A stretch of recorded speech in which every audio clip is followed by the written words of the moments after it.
Hey geeks, do you love comics, collectibles, and TCG?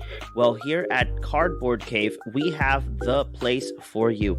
Pass by Kapitan Granuja Comics and Games and find all your favorite geeky items there. Look for them at Facebook or Instagram or call them at 787-659-7003. A store blessed by Nicole Bolas. Good evening, everybody. Welcome to another episode of Cardboard Cave. John is not with us today, but I'm going to be your surrogate host for the evening. We're going to enjoy a lot today because we have new spoilers. Because we always have new spoilers. It's never ending. There's always new things on the horizon every single day. Damn you, wizards. Please let me breathe. Let me have a life. I enjoyed these 2 seconds where there was no spoilers, but now we have more spoilers. But without any further ado, let me start announcing the other hosts of our beautiful podcast. JP, how are you today? I'm great. I'm great. Great. It's been a few 2 weeks where we've had like a slowdown of content, and now it's just like spoilers. It's never ending. One after another. Just it was basically on Saturday. Past Saturday, they announced the Mark Rosewater teasers, and he didn't even go. They didn't a full week, and just the spoilers immediately. Yep.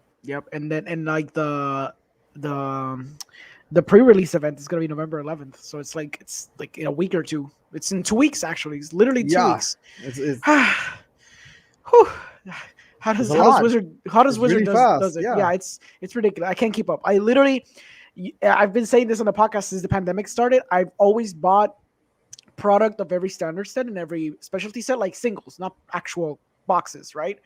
And this one and the previous one, I was so exhausted already because it was so much product. I stopped buying, mostly because there wasn't staples that I really needed, except some of the lands. Well, I did. Okay, I'm such a liar. I literally bought lands. I have them right here. I literally just said that I didn't buy anything. I actually bought the lands, but it's because the lands are very good for commander.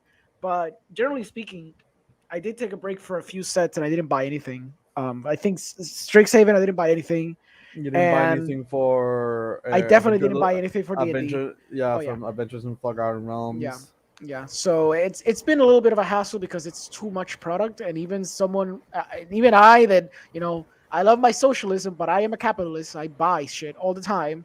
I can't even keep up anymore. It's too much. But let me not leave the other host hanging. Hey, what's up, bro? What's up, my Now we dudes? can all now we can all do it collaboratively together. Yeah, We can all exactly. just Look, my shit on it. theory here is just that Yeah. Wizards of the Coast just releases a bunch of products so you can't see, all their shitty marketing schemes. Yeah. I think that's part of it. Yeah, you just throw so much shit, you can't like react to it quickly enough. Which It's like, but wait, the You foils are can't you like, can't shut up. you can't call them out on their Yeah, bullshit if they just have, yeah. more and more product More, to more, talk more about. product. which You is very just interesting considering our little first topic of the day. Oh, that's why it's a good segue. That's why I wanted to like shit on Wizards, because every topic we do is shitting on Wizards. So this is just gonna be more shitting on Wizards. Thanks to Reddit, someone actually This is like, dissected the financial results of Hasbro.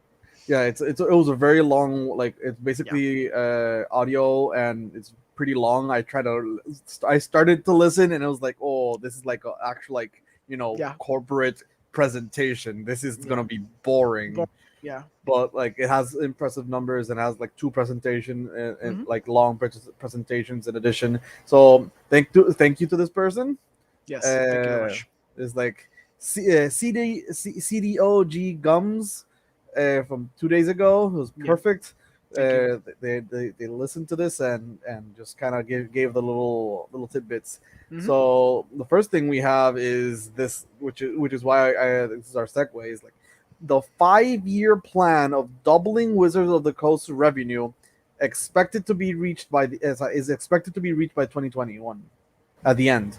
2 years ahead of their So it's plan. 2 years of the head of the plan. So it's their plan is working. Yeah. It's just if you just throw enough product at people, you will make enough Something's money. gonna stick. Yeah, something's definitely gonna stick. Yeah. And you will make enough money. Yeah. Now the Like, thing is it sustainable? Because I feel like it's a it's bubble. not. It's not. It's not gonna be sustainable. We've been saying this for a while now. It's Mhm. not sustainable. They need Eventually, they people are just going to get saturated with product, and they're just going to Yeah. get tired, and they're going to go, "Hey, you know what? From now on, I'm Yeah. just going to buy what I need because these 'Cause- guys release too much shit." The thing is, the distributors buy it off WotC. So for WotC's sake, they see like it's being bought, but it's the distributors. Now the distributors need to like take that product and sell it to everyone else. But the problem is, I know local game stores that literally just have shit ton of standard product lying around that they're not selling anywhere. And they're not opening the boxes because they know there's no value inside the boxes. So then they're selling it for cheaper and they're trying to offshoot it on the internet for like, I've seen boxes. I don't know if it was Strixhaven or if it was Forgotten Realms, but I know one of the two sets, or maybe it was Kaldheim, it was selling for like $80, like the box, the booster box for $80 because no one's buying it because there's no value inherently inside the product. It's ridiculous. So And like the commander decks too, as if you've seen like some Yes. of the professor videos, they release so much commander product that no one can keep up. So then you get to a point that you don't need to buy a commander product because probably in 2 months it's going to be discounted by $5-10 easily on a consistent basis. So yeah, I'm just thinking like they just need to slow down just a teensy bit. just a lot of it, teensy but sure. Yes, yeah. Okay, but you think a lot of it. Not but- just slow down. but I if just you- want like better quality, man. I agree as well. so if- Quality. If they Definitely. just slow down just a teensy bit, then they could also pump up The quality. the quality.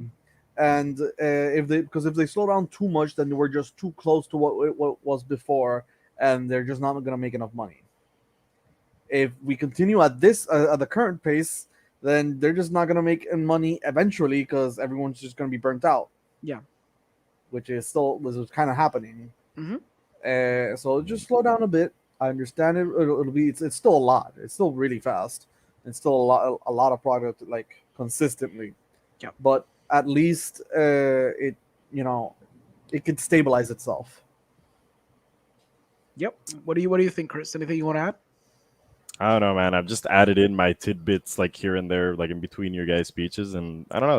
That's really the big thing that affects me a lot about this is just the fact that I think the quality of the product has just gone down. I think it's gone up from the past year, like all the stuff that was happening, like the with the foil curling and stuff like that. I think that the card stock that they're using for the more recent sets is definitely better quality than what we were getting at the beginning of the year. However, I still feel like product quality in terms of not just like value, but usefulness of the cards that we're getting in Secret Layer and in the different products. Mm-hmm. It's just not all there. And I prefer to get less products with better quality than getting a bunch of products with quality. Yeah. Great. You want to keep So, reading? Yeah, the next two notes are just basically their earnings and would you look at that? They're making even more money than they did before, and then oh no, this quarter, the third quarter has been the best one in Wizard Growth's history. Who would have thunk that they're making even more money? It's basically. It's funny that but you need to address the fact that it's the digital gaming area too that it's getting a lot of more revenue than they did before. And the third quarterly 2021 earnings are second best quarter in WotC history, only behind quarter 2 of 2021. So this year has been bankbusters and it hasn't ended yet. So it's ridiculous. Yeah. And now we're about to go into like Christmas territory, Yeah. so you know what that means. Yeah, people are gonna buy more. Money. Yeah, more, probably gonna be a secret layer for Christmas, and then they're gonna. I give hope you it's like a good secret layer. God dang it! Oh, I thought the Stranger Things one was the good one already. Do you need more? Do you need a Santa Claus, or something like Jack Skellington Secret Lair? The charity one is the good one. Oh, the charity one is really good. Yeah, Jack Skellington's Secret Layer though. Like, come on, we get some Nightmare Before Christmas cards in there. Right? Oh yeah, come on, let's do that. I wanted to. When's that Kingdom Hearts Secret Layer coming out too? Let's go. I wanted to address the AFR is on track to be the best-selling summer set of all time. Yes. It's kind of interesting because I have an anecdote on that. So I have a friend. He has a gaming shop over at North Carolina. He opened it like 4 months ago, and he has a lot of Magic players. Well, no wait, he has a lot of Pokemon players. He has a lot of Yu-Gi-Oh players, especially Yu-Gi-Oh players, because he was a Yu-Gi-Oh player, so he knows how to. He had to placate that base, right? And he usually has Commander players come in there. He hasn't built like an audience for Standard or Modern, right? He told me that the D&D set was like his worst selling set. That he had boxes in droves that he couldn't freaking like sell to anybody, so he started selling them off in TCG Player under MSRP, so he could just offshoot him quickly. Because he was like, this set is trash, and he hasn't been the only person. I think there was another shop here in Puerto Rico that was also kind of struggling a little bit to get rid of the D&D set. So it's anecdotal. It's just two shops that I know of, but it's weird that they just go off and say it's the best-selling summer. It makes sense to me because it's D&D. So I feel like it should be the opposite. I understand to an extent. Okay. Yeah. So basically, I've seen a lot of people just join in the game recently because of the D&D set. Okay. And maybe they're not buying the D&D set, but they just entered the game as like people just bought the commanders. They just bought the D&D commanders. They bought the new commanders, but they came in because of the D&D set. That's interesting. And they just keep buying, maybe not directly from Adventures of the Forgotten Realms, the sets. Maybe they do, maybe because they enjoy the set, but they're just coming into the game and they're staying in the game because of the set. When you think about it, it does say best-selling summer set. When Yeah, we consider what summer sets are, it's core usually sets. the It's core usually sets. core sets So or specialty sets. maybe the bar wasn't that high to begin with. Exactly. Yeah, so maybe we gotta consider that into the equation. We're not gonna know the numbers because I'm not gonna look for them. They're probably numbers are there. I'm not gonna go ahead and look for them. But maybe the When bar wasn't so high to begin with that the AFR set by default could become the best selling set. when you look at it, it's either the specialty sets Yeah. or the core sets. Yes. And in past history, it's either the modern masters, Mhm. eternal masters, right there. any type of specialty sets like Yeah. that, or the core sets. They mentioned it right there. And like The Strixhaven and the Modern Horizons 2 were direct and steady releases. They don't specify which, but I believe that people have been buying Modern Horizons 2 in droves. I mean, the fetches are there, and Yeah. they're very cheap right now. By the way, like the professors say, buy singles. The fetches are extremely cheap right now. Extremely cheap. It's funny enough because now the cons fetches are are raising the in expensive price. ones as a result, which is freaking hilarious because that shit was like $10 each like 2 years ago. But now they're like, because there hasn't been a reprint and now everything kind of got like flipped over. Now the expensive ones have become very, very cheap and very easy to acquire. So if you ever doubt it to buy fetches, just buy fetches right now. Don't think about it twice. They're $15. The most expensive one is called Scalding Tarn at 30, but that's the most expensive one. It's 30. And I get Misty it, is at but 30 too. no, Misty's 20 something. It's lower. The most expensive It one is was like a called in Tarn. 29. I mean, Yeah, it's okay, fine. basically Fair 30 enough. bucks. Okay, fine. I Fine. mean, that was like with the last one I like sold was at that price Right. point. So, Okay. and the foil was like 34, so it's not a big price difference. So honestly, if y'all want to like bling out your decks with your like foil fetches, now is most definitely the time. Yes, get those fetches because you need them for your mana bases. But yeah, I digress. Sorry. But yeah, it is interesting. It doesn't surprise me because that's why they've been pumping out so much product. I feel it's not sustainable. I feel like people are really just gonna get burnt out, and I think the burning out might start with the double feature set, the one that's coming in January. Yeah. I think that's gonna be the one that people are gonna be like, I literally just bought these things a month ago, and you're reselling me again the same thing I bought a month ago. That's insanity. That's ridiculous. And people are I still don't feel gonna like freaking buy it. Yeah. they are because pretty art, but like it's not a good sales model. It's No, just like, it's oh not. look, we're selling the same thing, but it's now pretty. Yeah, it's different Woohoo! art, so it's fine. It's justifiable. No, Not that's not. really. It's No. literally a standard set that just came out. It's freaking Uh, ridiculous. on that note, Strixhaven, Yeah. because of the record-setting releases, I feel like Strixhaven got bought a lot when it came out because I of think so, too. of the Mystical Archive.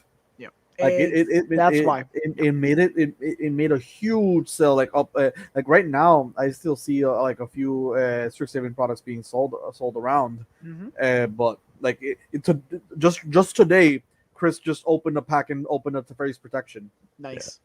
You Nice. just on a Mystical Archive. Like the value is there. Yeah. It's just that's so it's obvious why that has a record-setting release. Mhm. Yep. Okay. You want to get into the spoiler section? Oh yes. Do that. Hell so yeah.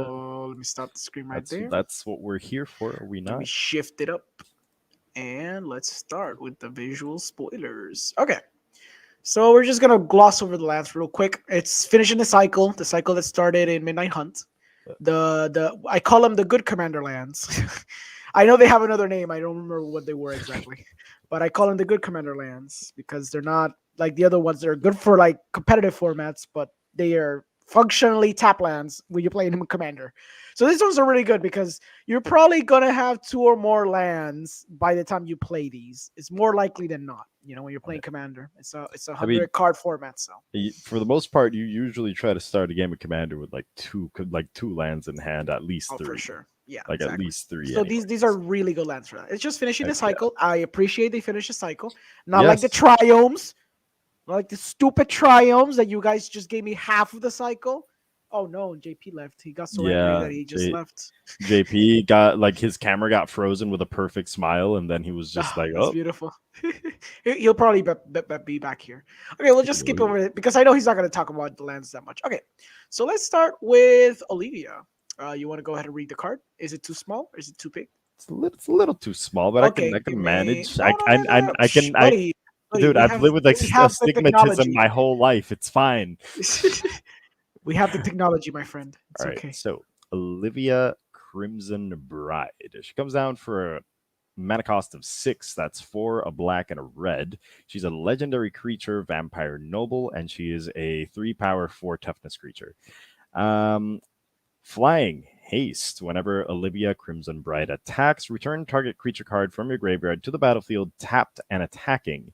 It gains when you don't control a legendary vampire, exile this creature. It's kind of interesting. I enjoy Okay, it. go ahead. What do you think? I don't think it's fantastic. Yeah, same. It's kind of expensive for what it does. However, I like what it does for standard. Okay. Six mana is fairly manageable in standard.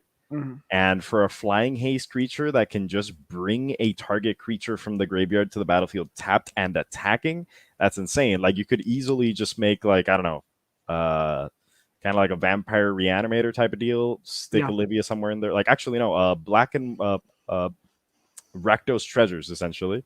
Yeah. And then stick in a few like really good value creatures, like let's say stick a Tarask. Yeah. Just stick a Tarask, put it in the graveyard, get a few treasures to make sure you can ramp for your Olivia and like turn I don't want to say turn 4, but I think you can pull it off turn 4 with under the right circumstance. Yes, you can. Actually, point is you can easily cast that Olivia like turn 4, and as long as you had a way to throw like to mill yourself, you can probably just go out and swing with, I don't know, an old Gnawbone, make a bunch of treasures, basically cast your hand. What's the other card? Like a Tarask, like just a big dumb creature that will fuck up your opponent's day. So it's a good reanimator in Rakdos colors. So I guess exactly. I think it's nice, but for once I'm not gonna go crazy about this one. Yeah, it's just fine. It's still 6 mana for a 3/4. So yeah. So what about you, JP? What do you think of Olivia? I don't like her. Okay. But same. Rather play just something like a sneak attack or just a reanimation spell that just sticks. If she dies, that works in Commander, of course. Yeah, I will say this maybe for there are other formats. What if you're heavy into the vampire theme, especially with the Olivia card? The little tag at the end where it says, when you don't control legendary vampire, exile this creature. You're probably always going to have 1 or 2 legendary vampires if you're doing very heavy tribal vampires, especially nowadays where we have a shit ton of legendary vampires. Yes. So it's doable, I guess, and it's a reanimator. It's cool. It's too expensive for what it does, but it's cool. The land's kind of cool. I like it. Voldaren Estate. You tap it to add 1 colorless. You tap it to pay 1 life, add 1 mana of any color. You spend it to cast a vampire spell, which is very cool because it's a spell, not creature. And then you can pay 5 colorless to tap it, create a blood token. A blood token, just so you guys know, it's an artifact with pay 1 colorless, tap it, discard a card, sacrifice this artifact, and draw a card. It basically enables madness. It's basically madness on an artifact stick. It says you pay. So going back to the land, you pay 5 colorless. You tap it, create a blood token. This ability costs 1 less to activate for each vampire you control. So theoretically, if you are very heavy into the tribe, you could just tap it and create a blood token, which has a lot of different properties for all the other vampires we're going to be discussing today. Can we talk about how much the Voldaren Estate looks like Dracula's castle in like Castlevania? Well, we're gonna talk about that because they actually did a thing. They did a thing. They did a thingy. Yeah, yes, they did a thingy. did. But yeah, definitely the artwork is very reminiscent of the anime. By the way, if you haven't seen Castlevania on Netflix, please check it out. It's freaking amazing, especially with the last season. Phenomenal. Yes. So good. Okay, so JP, what do you think? I like the estate. These type of effects for each type of tribe. Like elves have a bunch of different effects for maybe not specifically a land. I think there's a land. Yeah, there's at least like 1 or 2. And actually. zombies have an effect, a land that affects them. Just like specific tribal support on the land is like very useful. It's like an additional utility and fixes your mana. Plus, really good. On top of everything, I think that like tribal like lands that help like your tribal builds are tend to be really cool to me because usually when you like when you're playing your game of Commander, I like to see it as you kind of building like like a world or something, and then you have like your lands, and your lands are like iconic locations, and for it to Yep. be something like the Voldaran Estate, or I can't remember any other of the tribal fun stuff now, but Cave of the Bugbear, I suppose, is a good Mhm. example. Yeah. I don't know. It just really adds a lot to that flavor as well. On top of it being like mechanically useful. Agreed. Let's move on then. Sorin the Mirthless. JP, you want to read that one? So it's Sorin the Mirthless, 2 black, so 4 mana for a Yep. legendary planeswalker, and he's a Sorin. He has 4 loyalty Mhm. with a +1 ability. Look at the top card of your library. You may reveal that card and put it into your hand. If you do, you lose life equal to its mana value. Yep. -2, create a 2/3 black vampire creature token with flying and lifelink. And -7, Sorin the Mirthless deals 13 damage to any target, and you gain 13 life. I like this card. Okay. So it does what a planeswalker should do On a for base its level, value. yeah. On a base level, it has yeah. it creates a blocker or a way to protect itself. So Mm-hmm. the blocker and an attacker, it makes you gain life. It gives you some type of card advantage, which he does. And the blocker can mitigate the life lost, and his ultimate can mitigate the life lost.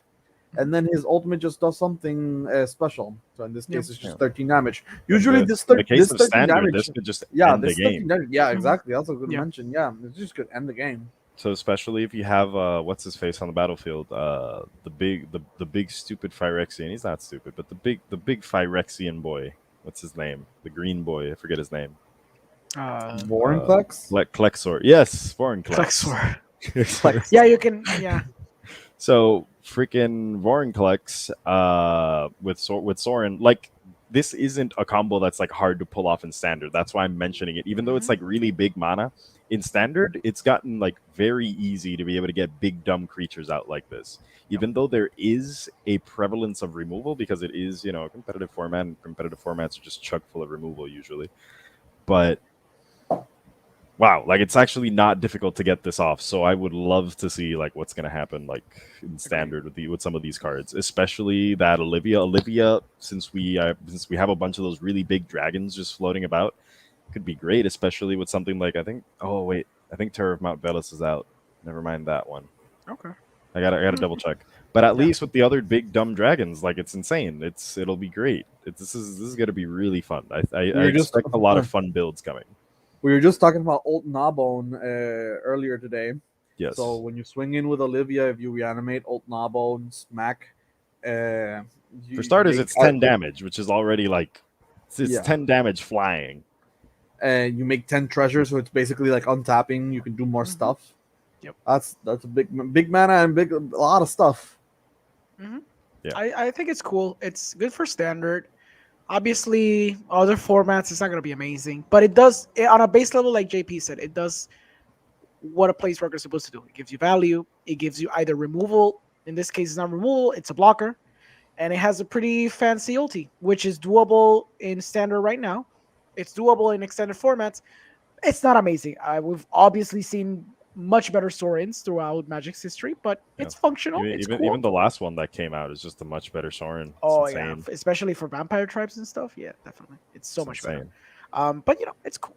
Like on a Sorin related note, before you skip over, just quick little tidbit. Actually, I played the historic like brawl event that they had in Arena, and you had like some decks you could choose from that were like pre-constructed, and Sorin just outclassed each and every single deck in that list. The only deck that I was able to like scratch the surface against playing a Sorin deck was with Hoffrey because of how resilient it was, and because I had the token doubler, I forgot, Anointed Procession on the battlefield. Otherwise, Sorin simply outclassed all of those other like historic decks. It was insane. Yeah. So yeah, like I think it's just a very powerful card. Yeah, it's a really good powerful card. I'm gonna let JP read the next one because I feel like he's gonna love it a lot. I hate it with all my soul, but So Talia, Guardian of Thraben, 1 and a white. She's a legendary creature, human soldier. She's a 2/1. First strike. Non-creature spells cause one more to cast. Yeah. How Yep. do you feel about this, Alejandro? How do you feel Boo. about Boo, this? hiss and boo. Christopher and Alejandro, you filthy blue players. While you would Yes. sit here and say, "You filthy blue players," I have a whole ass deck that really needs that whole ass Thalia Guardian of Thraben. So you're as just soon as happy. that thing, yes, like that thing comes out, and I'm gonna be like, "Yes, Thalia the Thraben. She's gonna go down in price, easier to get. She's gonna Yeah. be in a new set, extra accessible. Like I have no excuse to not have one of these." It's a good reprint. I wish it would have been, the elusive Snapcaster Mage, but it's fine. I'll take Thalia. Thalia's really good. We can hope and wish, but do you really think that Wizards would be wild enough No, to they're print not a because snap? No, not because Snapcaster Mage, Okay. but because in standard with The all meta. runes of The stuff, meta. with all runes No, of the Epiphany meta. and a bunch of stuff that like instants and sorceries. Exactly. No, I know. It's I know. insane. Yeah, It's the insane. meta right now would not just like if you print like when I saw that they printed Delver Secret, I paused because I was like, is it too broken to have here? And obviously it hasn't done anything yet. Yeah. But yeah, if they print Snapcaster, people are gonna go insane and they're gonna abuse the shit out of it. And like control games will last 7 hours. So I understand. I get it.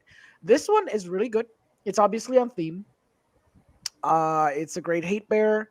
It's really good in standard. It's healthy because it can mitigate some of the excessive control decks, and we're going to get into why soon enough because I saw some broken stuff for control decks that I'm flabbergasted that Wizards decided to print. But yeah, obviously, as a filthy blue player, I do not enjoy that Talia exists, but I get it, man. It's good for good for the game. It's good to have these type of things, so it's cool. Even though she doesn't have any like text, that Kaya is looking fantastic. Kaya Oh, yeah, Van Kaya Helsing. looks I mean, cool. Geist Hunter. Yeah, that's cool. I'm interested to see what she does. We already got the Chandra, which was the other one that had her art revealed before the actual card. We'll see that in a bit. Okay, So. let me go ahead. Do you want to go on? Okay, so Yeah. let's talk about Voldaren Bloodcaster. Let me click on it so I can see the flip effect. Okay, so I'm gonna read this one. Voldaren Bloodcaster. It's a colorless and a black for a vampire wizard 2/1. She has flying. She says whenever Voldaren Bloodcaster or another non-token creature you control dies, create a blood token. We'll explain what the blood token already is. Whenever you create 3 blood tokens, if you control 5 or more blood tokens, transform it. When you transform it, she turns into Bloodbat Summoner. She's a vampire wizard and she's going to become a 3/3 now. She's a flying creature as well. At the beginning of combat on your turn, up to 1 target blood token you control becomes a 2/2 black bat creature with flying and haste in addition to its other types. I love that it's not until end of turn, so that shit turns into a creature forever. Yeah, that's cool. I did not realize that. I makes thought it better than I thought she it doesn't was. flip. Yes, I actually, and she doesn't flip back. back. Yeah, she doesn't flip back, and I just realized it's not until the end of turn, which I thought I did when I first read this. So this is infinitely better than what I thought. Yeah, it's really good. I love it. I like Really it. good. Yeah, really I good. really like For it. 2 mana, 2/1 flyer. That's already a Mhm. great rate for a Yep. black aggressive deck. Yep. Then she becomes a 3/3. Mhm. That's really good. Yeah. I really like this card. What I love is that even though blood tokens already are pretty good, like sure they're worst clues, but you can actually use these blood tokens as creatures as well. So if in any case you don't want to start discarding stuff or you literally are without a hand, they can at least become creatures and you can use them for something else. She's really good. She's very well costed because it's a two mana for 2/1 flying, which is evasive by nature. So and even if it's not like in a blood theme, token deck. Yeah, no, if in it's, the theme yeah, deck. it's really She just still generally works. good. She's just generally good. Exactly. Like in a nice fuels sacrifice herself. outlet deck. Yeah, for sure. Let me go ahead and keep going, trotting along. Overcharge amalgam. It's a blue card. I want to talk about it. Oh, 2 colorless, 2 blue. No, you get the next blue one. Creature with zombie horse, a 3/3 with flash, flying, exploit. Exploit is a new mechanic. No, wait, it's not a new mechanic. It's old. It's old as balls. Yeah. Sorry. When this creature enters the battlefield, you may sacrifice a creature. When Overcharge Amalgam exploits a creature, counter target spell, activated ability, or triggered ability. Fucking insane. So good. Something to note about exploit. Sure. if you destroy the creature that has the exploit ability Yeah. before the exploit ability resolves, Mm-hmm. even if you exploit, nothing happens. Okay. Good to note. So when you cast Overcharged Amalgam, he enters the battlefield. Yes. Exploit trigger goes on the stack. Of course. Someone destroys it in response. Even if you sacrifice a creature, Mm. Overcharged Amalgam is no longer in play, so his second ability won't trigger, and you'll get nothing. Okay. Interesting. So Good it's to a know. little bit. It's not as good as I thought. But However, but zombies be like, when you cast it, it can exploit itself. If it doesn't get killed before the exploit resolves, Mm-hmm. it can just exploit itself and Yeah. do the ability. That's good. That's actually very good because even in the circumstances where you're a filthy control player, you actually don't have other creatures in the battlefield. This is a very good. It's expensive at 4 mana, but it's very versatile. That's what I love about it. Being able to counter target spell active ability or trigger ability, especially the last two, this is is very insane. important for blue. This is Yes. insane in zombies though. Oh yeah, of In course, black blue definitely. zombies with the Oh yeah, will for with sure. everyone buying these freaking will help decks, Yes, this is insane. I agree. Very powerful. I want to read Dig Up. Sure, go ahead. I'm excited So about that Dig card. Up, green, sorcery. It has Cleave for 1 black and a green. Cleave is a new ability. When you cast it for the Cleave cost, which in this case is 1 black and a green, so 4 mana. If you if you do, you remove those words that are in the brackets. So the spell reads: search your library for a basic land card, reveal it, put it into your hand, then shuffle. Now, if you play the Cleave cost, basic land and reveal it are in brackets. So the card would read for 4 mana, search your library for a card, put it into your hand, then shuffle. Yep. So it's very versatile card. So the last time something this type of effect was in standard, it got banned. Mm-hmm. So I don't know what that'll say about this card. You're comparing I it think to the one from Kaladesh, was it, or AP Yeah, Revolt? Yeah. it just the Yeah. because that one gave you just searching for a land and it gave you 2 energy. Yeah. And Yeah, this but one I is think just that the huge issue with it was the fact that like it gave you 2 energy, and energy is and a source you if couldn't interact is a like a resource you can't interact with. However, with Dig Up, I think the situation changes a bit because standard has become a fairly fast format, and spending 4 mana to look for a card, unless you can like play it that same turn because you have like a crap load of mana or something, it's not great. Yeah. It's not great in standard. Agreed. However, that versatility is great for commander, and Dig Up just looking for the basic land is helpful. So I think it's something that can still run in the current standard format. But other than that, like I don't know, I don't think it's like amazing or anything. It's fine. Yeah. I like the versatility. I like the idea of cleave. It's a little confusing, but it's cool. It just the seems like one of those. It's a modal card with like it's it, less eh, steps instead of extra steps if you think it's about it. Yeah. it's actually one of the mechanics that came through the Right. R&D department. Yeah. There's a Talk card. about I have the card over here. I posted it in the thing. in our chat. There we go. It's called Graveyard Dig. It's Yeah. one of the test cards, not for constructed play from Wizards of the Coast, that came out through the mystery boosters. Graveyard Dig reads 1 in a hybrid black and a green, and it's a sorcery. It reads return up to 2 target, and in brackets is black or green, and the brackets creatures from your graveyard to your hand. And then it says you may cast a spell for the 2 and hybrid black and green, so for 4 mana both. If you do, ignore the bracketed text, which would read return up to 2 target creature cards from your graveyard to your hand. So it reads the exact same way, and that was like their test version. So it I makes feel sense like that this feels very appropriate for digital. You know what I mean? It just feels like a digital card What do you mean, printed in Dig Up? paper. Yeah, for sure. Like when you think about it, when you look at it, it's probably like one of those things where it's gonna have like a flashy effect, and the cards were gonna like do this, and then it's going to do the effect or something crazy like that. You know what I Yeah, mean? It definitely. just feels like a digital card. It's a cool idea. I like the idea of modal cards because of versatility in Commander. It's always good to have versatile cards. So I do like that. At 4 mana for tutoring, it's acceptable in standard. In Commander, I like the idea that if it's turn one, oh, it's search for land. If it's turn 4, 5, 7,000, then I'll be like, I search for the win con. So it's pretty cool. Phantasm. I like both. I like both. It's very acceptable. It's very good. It's a very good card, and I like the mechanic. Moving along, you want to read this one, Chris? Savior of Olenbach. Savior of Olemblock. Olembach. Olenbach.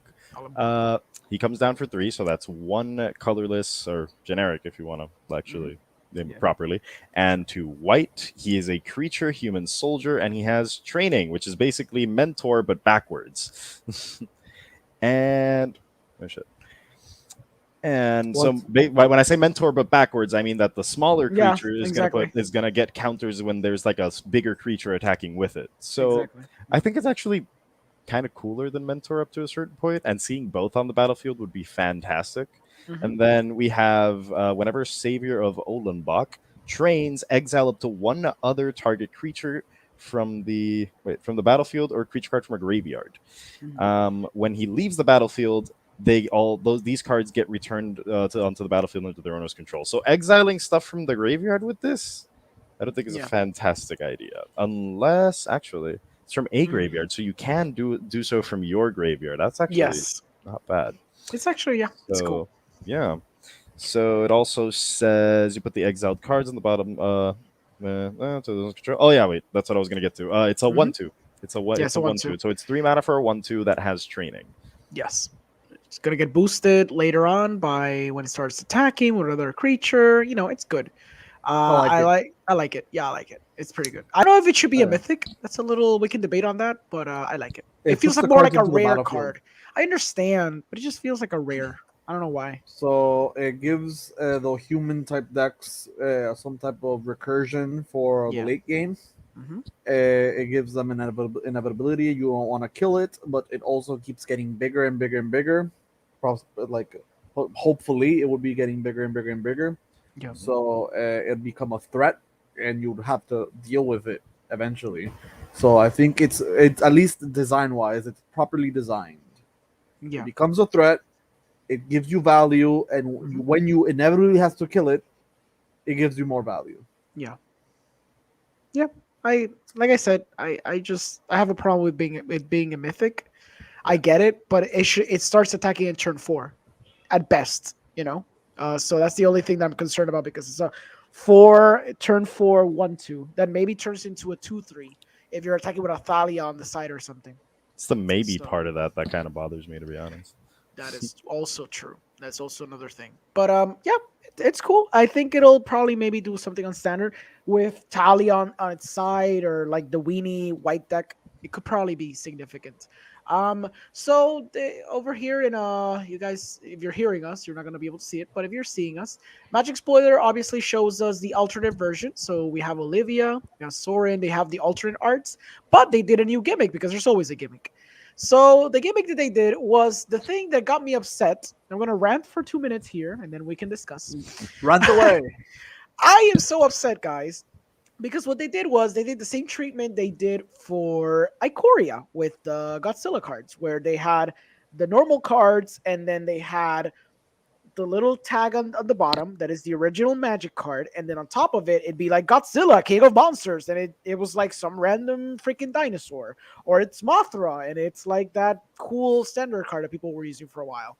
And it was always the name of the property or the character on top, and under it was the original magic card, the equivalent magic card, and it was just a reskin. It's like a little reskin. I always loved this idea, even from my Ikoria. I was like, this is beautiful. If this is what's going on moving forward, I love this idea.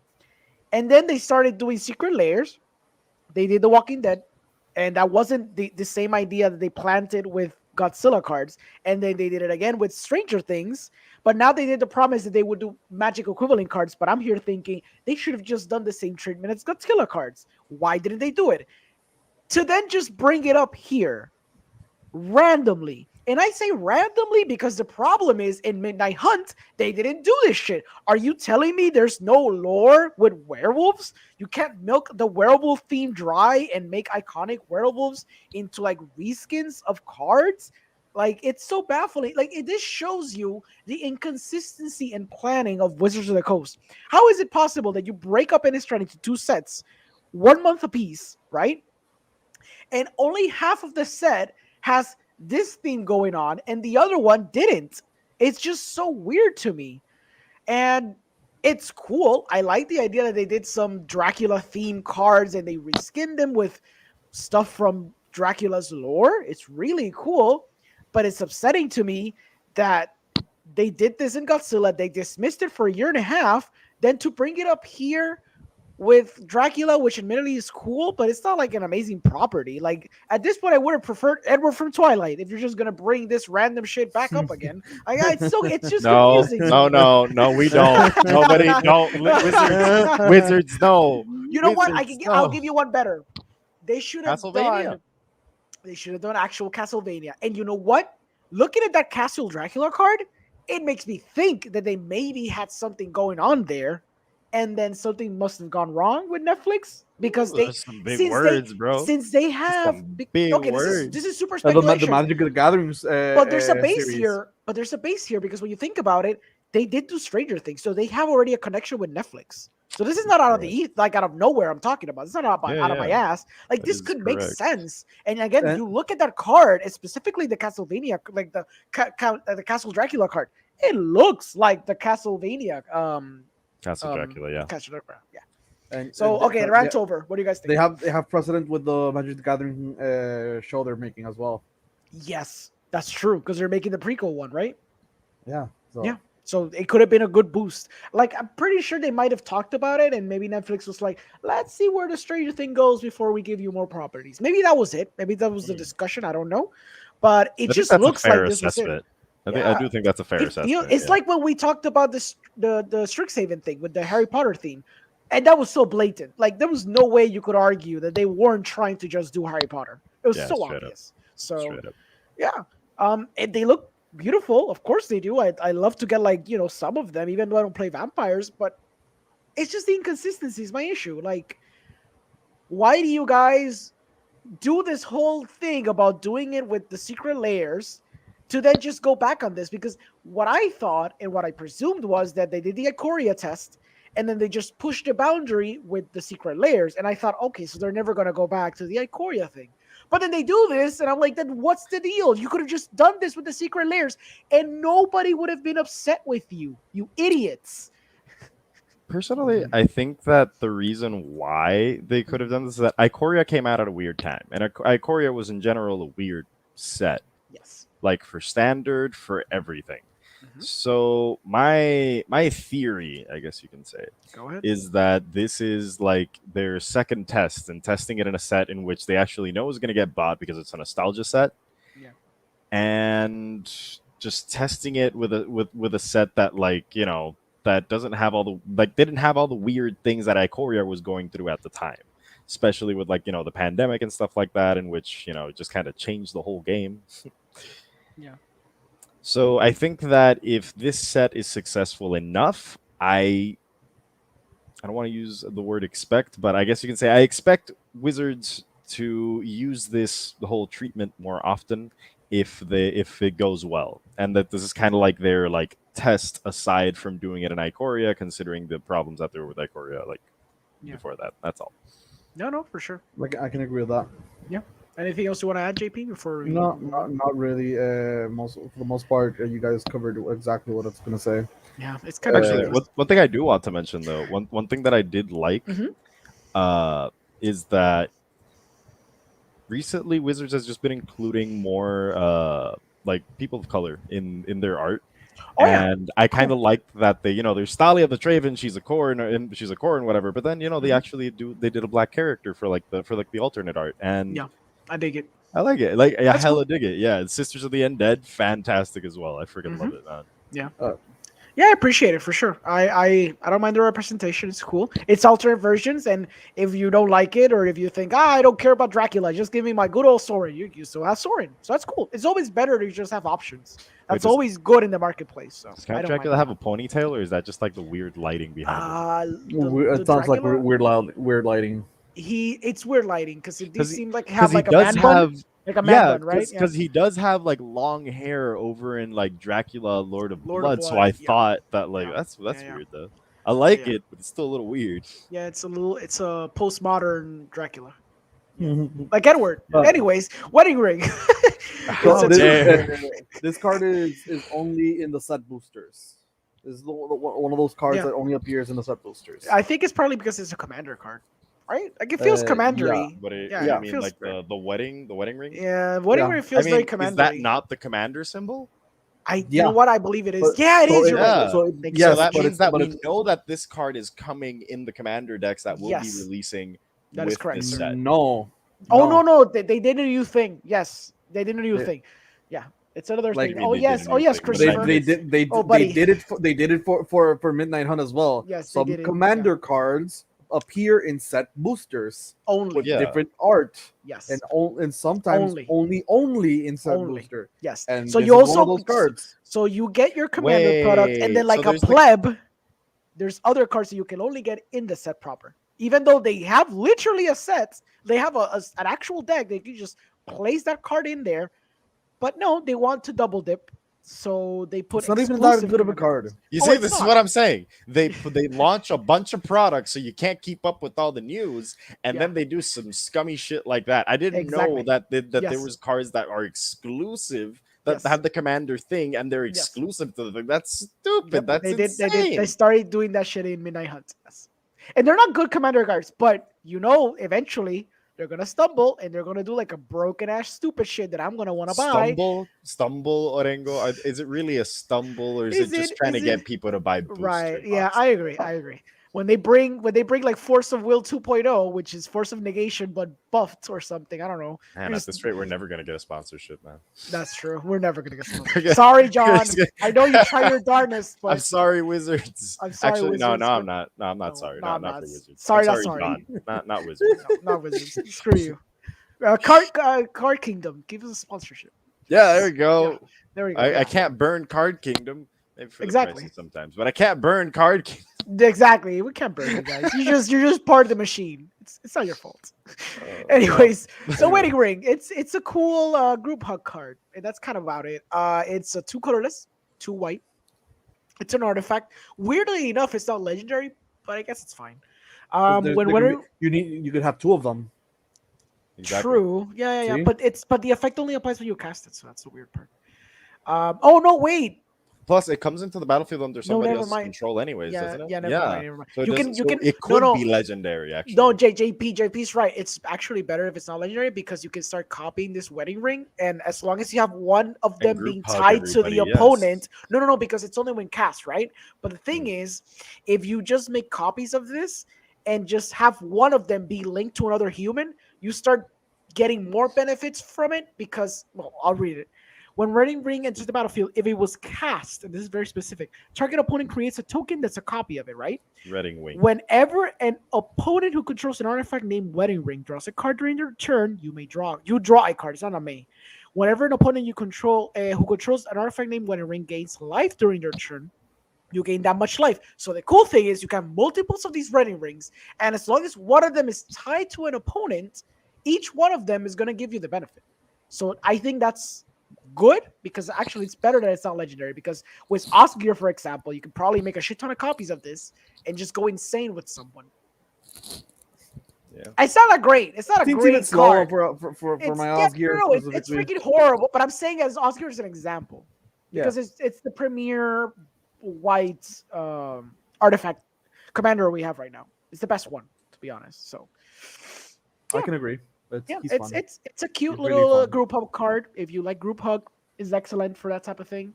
I dislike playing nice with my opponents. I want them to be demoralized constantly. So it's not up my alley. So yeah.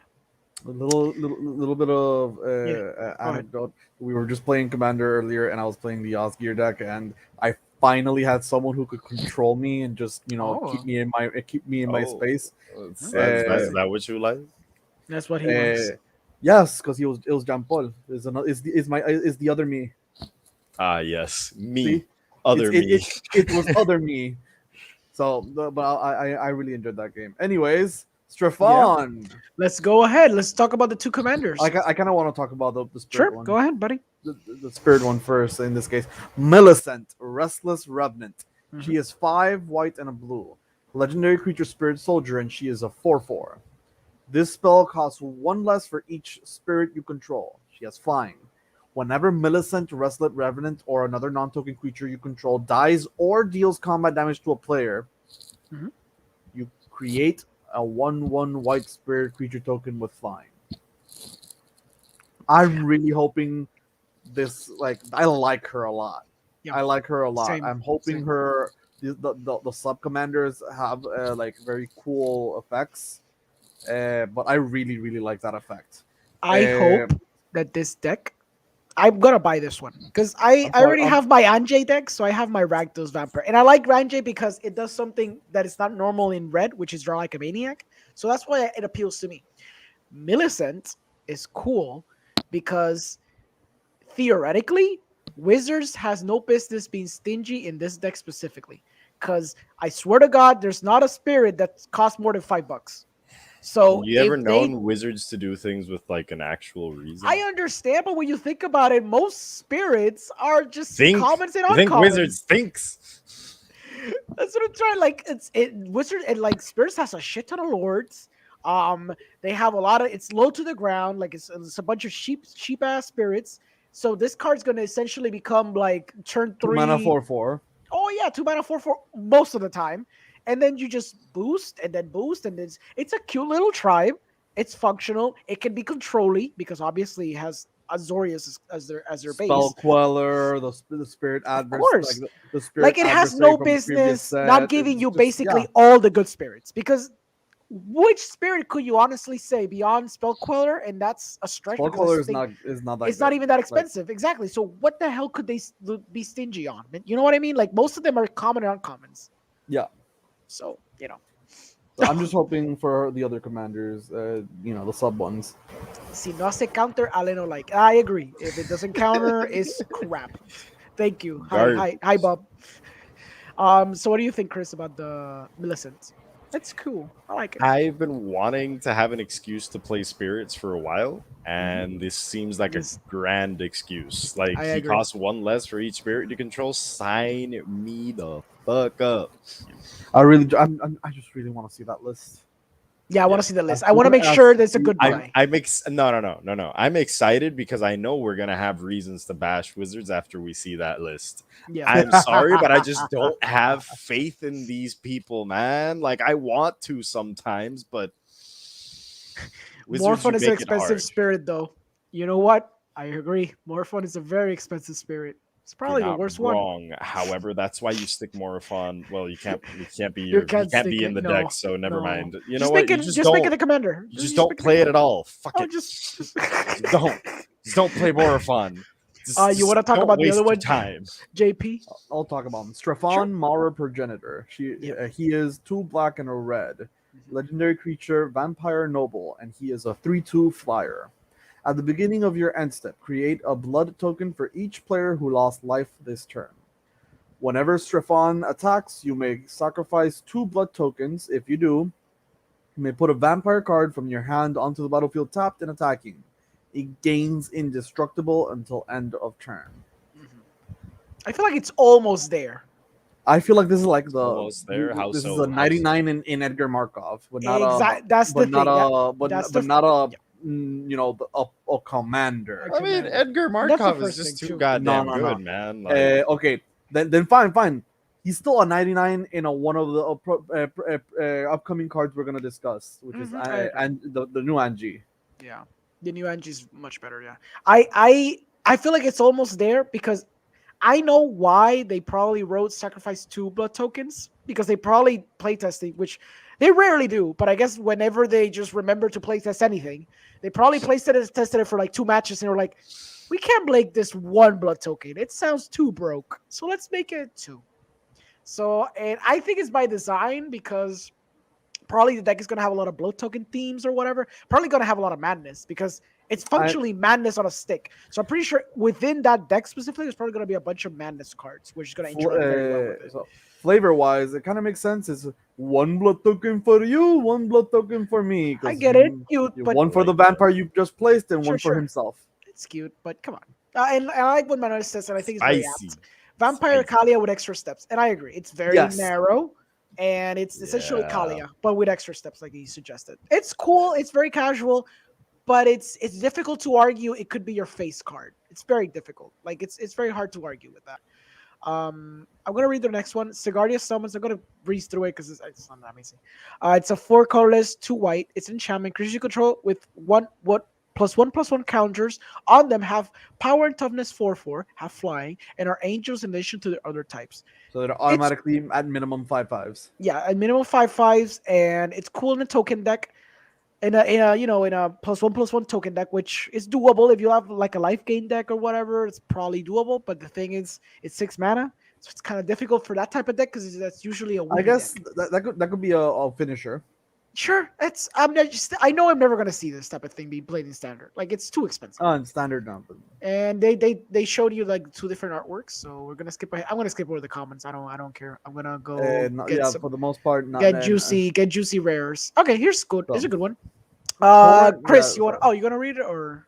Okay. Actually, I feel like Chris would enjoy this one. Yeah, Sure, you. go I, ahead. Yes, it's yes. in your I cover. like saw this, and I'm like, yes, I need this card There you right go, now. see? Give There it you to go. me now. There we go. This is Torrens, Yeah. Fist of the Angels. Come on, that's a badass name. That's a badass thing. So we got 1 generic mana, 1 green, 1 white.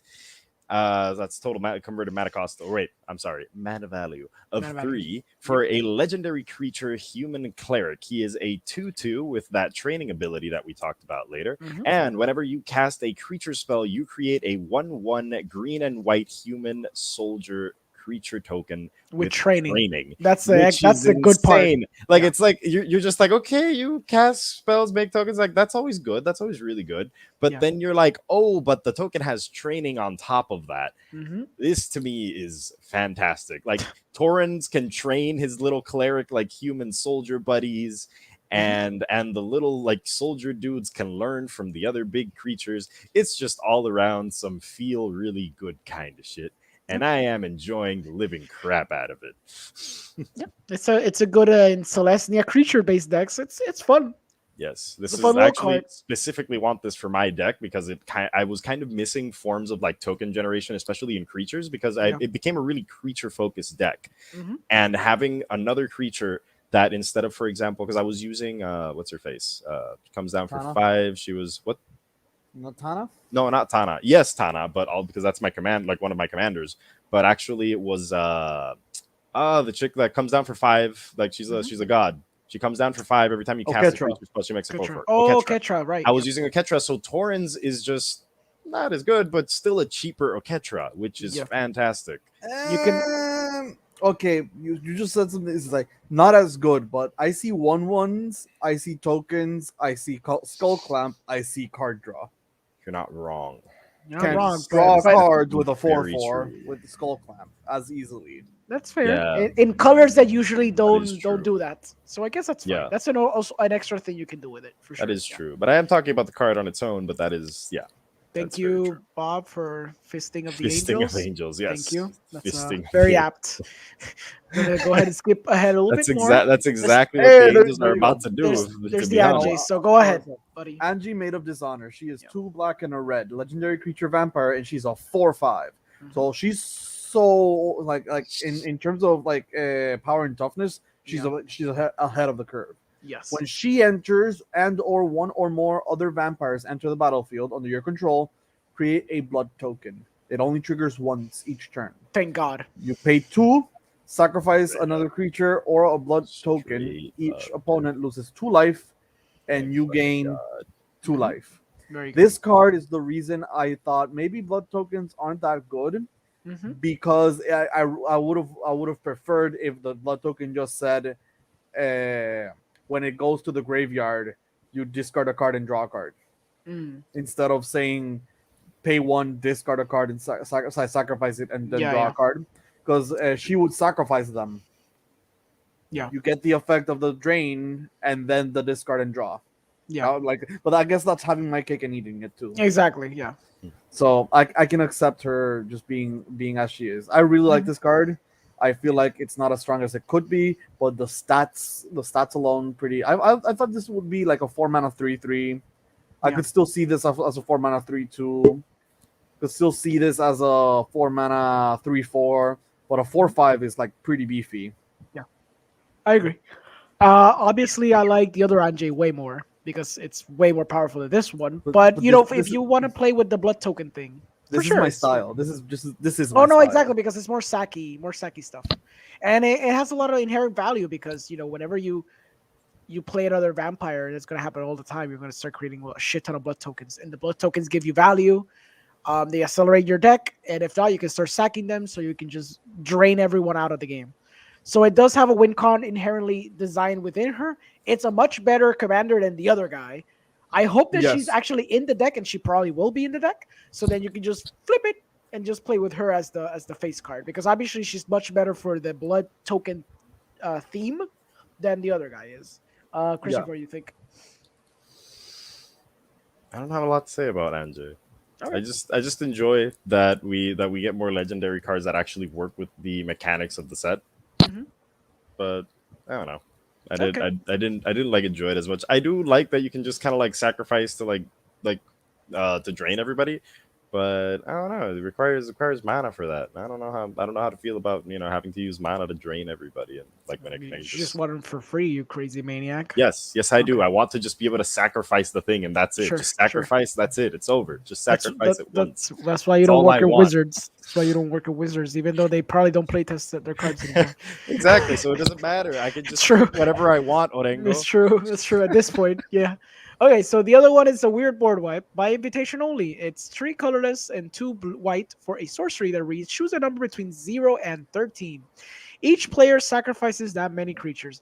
I do not understand. I like the idea of choice, but even if I literally had 0 creatures and you had 7, I would still say 13 just for the meme. It's so it's so freaking funny. But it's like, well, choose between 0 because you want to be meticulous about it. It's like, Why yeah, is this buddy. white though? Yeah, that's true. Why is it white? That's interesting. Let's discuss that for a second. Cataclysm, Tragic Arrogance, No, I Cataclysm get Hulk, I get that, but why? I mean, Does it feel I black to you? Is that it? yeah, it should You're be. racist? It Okay. should be. It has what no, what the Lorengo, how dare you? No, my point is that Yeah. here that like I don't know, it's like I feel like black could like definitely just benefit from this more. I guess Mm. it does work in Uh, cases in which I don't know, like okay, your opponents have like some indestructible shit. Okay, we'll Yeah. sacrifice 13 things. You only have like the one Avacyn and another creature. We'll sacrifice 13 creatures anyways. I would have almost said yes, but there's another board wipe in this set that I think is pretty good for black because I think it's a black card. I know, but so, I'm yeah, I'm mad because I'm trying to build Terror Grid deck and I can't stick this in Terror Grid. Okay. I get you. Okay, so it's because you're selfish. Got it. Yes. It says it's for tokens. Yeah, I can Okay. see it being for like the token strategy for sure. I'm gonna read the next one. It's very simple. yeah. Let me click on it. It's called Wedding Announcement. It's 2 colorless and a white. It's an enchantment that reads at the beginning of your end step, put an invitation counter on Wedding Announcement. If you attacked with 2 or more creatures this turn, draw a card. Otherwise, create a 1/1 white human creature token. Then, if Wedding Announcement has 3 or more invitation counters, transform it. Then we go to the Wedding Festivity. Creatures you control get +1/+1. It's too many hoops. It's too many. Yeah, It's too many hoops for a stupid an emblem. anthem. Yeah, for an anthem. Yeah, Yeah, no, it's way too much. I like that. I like the caveat of drawing a card, but then it's gonna last just for 2 turns or something, and then you're gonna have to I mean, transform. I feel like you just don't want to flip this card. Exactly. Like, you don't want to. I agree. It's And like if it's set up play made, Wedding Announcement and play Solemnity right after. right? Exactly, and because you want to be drawing, like it's a decent like for white, it's a decent draw outlet. This is exactly the problem. Every time they give white anything like halfway decent when it comes to draw, they do something like this. Yeah, so some stupid shit like this. Okay, wait. Manuel no They- dice. Se corre solo though. I mean, go on. Se Explain. corre solo. What do you mean se corre solo? like it creates the 1/1s so you can Mm. attack. Sure, And I draw. understand that, but you don't want to flip But that's the problem. That's point. where it ends. Yeah, That's you where it ends. Like Yeah, you create the 1/1s, and then I guess that after that your 1/1s become 2/2s. And It's an effect. like, oh my god, in turn 6, my 1/1s become 2/2s. es un efecto que no requiere nada y te da cartas. It's an effect that doesn't require anything, gives you draw. I mean, it gives you draw for a little bit. If it literally said you may transform, I'd be more pressed to be like, oh, it's decent for Yes. white. And Anthem sucks on empty boards. I understand what you mean. You mean the idea that you start creating a board with it, and once you have the board completed or you have some semblance of a board, you flip it and then you have an emblem. But you don't have any You have an choice on anthem. flipping it. Exactly. I feel like the idea of choice would have been better on this card because then you'd be like, okay, when I'm ready, I'm gonna flip it and then just swing for game. If not, I'm just gonna slowly get some card advantage. And then he's like it'd be broken as you know what? Why It's not? in white. It's in white. It's in white. We've been discussing this for months. White needs at least White one needs broken thing something. around. Just give it that one card. It's okay. It's white weenie is a thing already. Just give it this one. Why is that such a bad thing at this point? Like green literally has everything. Why can't white just have this one thing? I mean, es un anthem que se reemplaza. Well, I mean, I guess, but no, you're wrong. It's okay for white to have things. You would be correct, except you're wrong. Okay, we're gonna skip. There's another cool. Sorin, so you're gonna have three different variations of Sorin already, which is kind of insane. I'm pretty sure Chris would like to read the frog, Oh, but yes. I want to leak demonic bargain. Sure, go ahead with demonic bargain. So 2 and a black sorcery. Exile the top 13 cards of your library. Then search for a card and put that card into your hand and shuffle. What is color removal? Bob, I understand it's the weather removal, but the thing is, Every other color- color, every color, other color removes. yeah, every other color removes. Green literally does that. Everything. Actually, hold on. Did this man just say white is the color removal? White is not the color of removal, man. Ooh, let's do this. Let's fight. It Go is ahead. not. We like, come on. Like I don't have to do this. The professor already did this. Okay? Yeah, the professor did this, Like- Bob. You should know that yes, we understand that intrinsically colors generally have certain themes going on there, but Wizards doesn't care anymore, so why should we? If green can literally do everything, why can't white just draw cards? Why can't white in a just very do truncated something? way? In a truncated way. Just draw cards in a truncated way, just fine. So it's a man. joke. Okay, yes. I guess we love did. you. I'm sorry. Like you were vouching for the cards so hard that I'm just like, Yes. okay, sir. Sir, I love So you. I like Go ahead. the flavor text on demonic bargain. Yeah. Do not try to negotiate with me, human. You want power? This is the price. And we see that Ormondal is still alive, Yeah. alive and kicking. That's So cool. Ormondal is one of That the is spicy. demons Mhm. that appeared after Gristlebrand was destroyed. Yes. So I don't know how to feel about the card. So on one hand, I think it's if bad. on one hand, That's if not you don't bad. own a Mhm. demonic tutor, then there's a demonic tutor. On the other hand, exiling top 13 cards in standard might be bad. In commander, it's a bit painful, but it's still doable.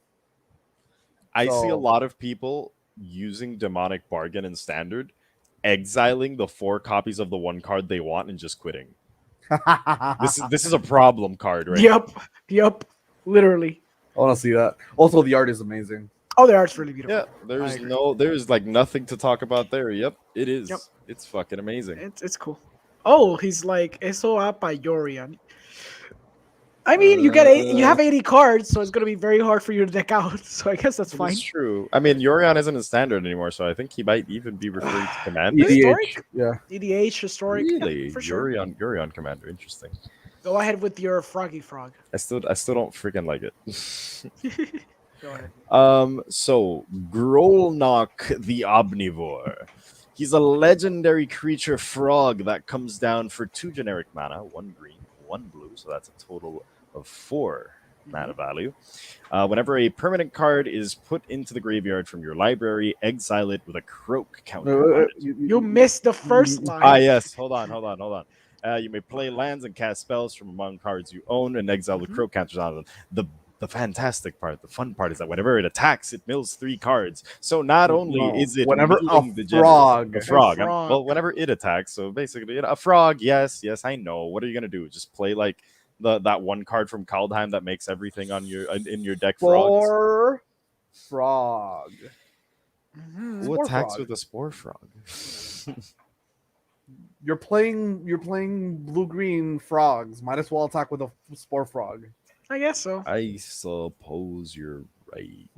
You're already a maniac for playing blue green frog. That's true. Might as well. You're ready. Yeah, you're already committed to this. So just go all the way, buddy.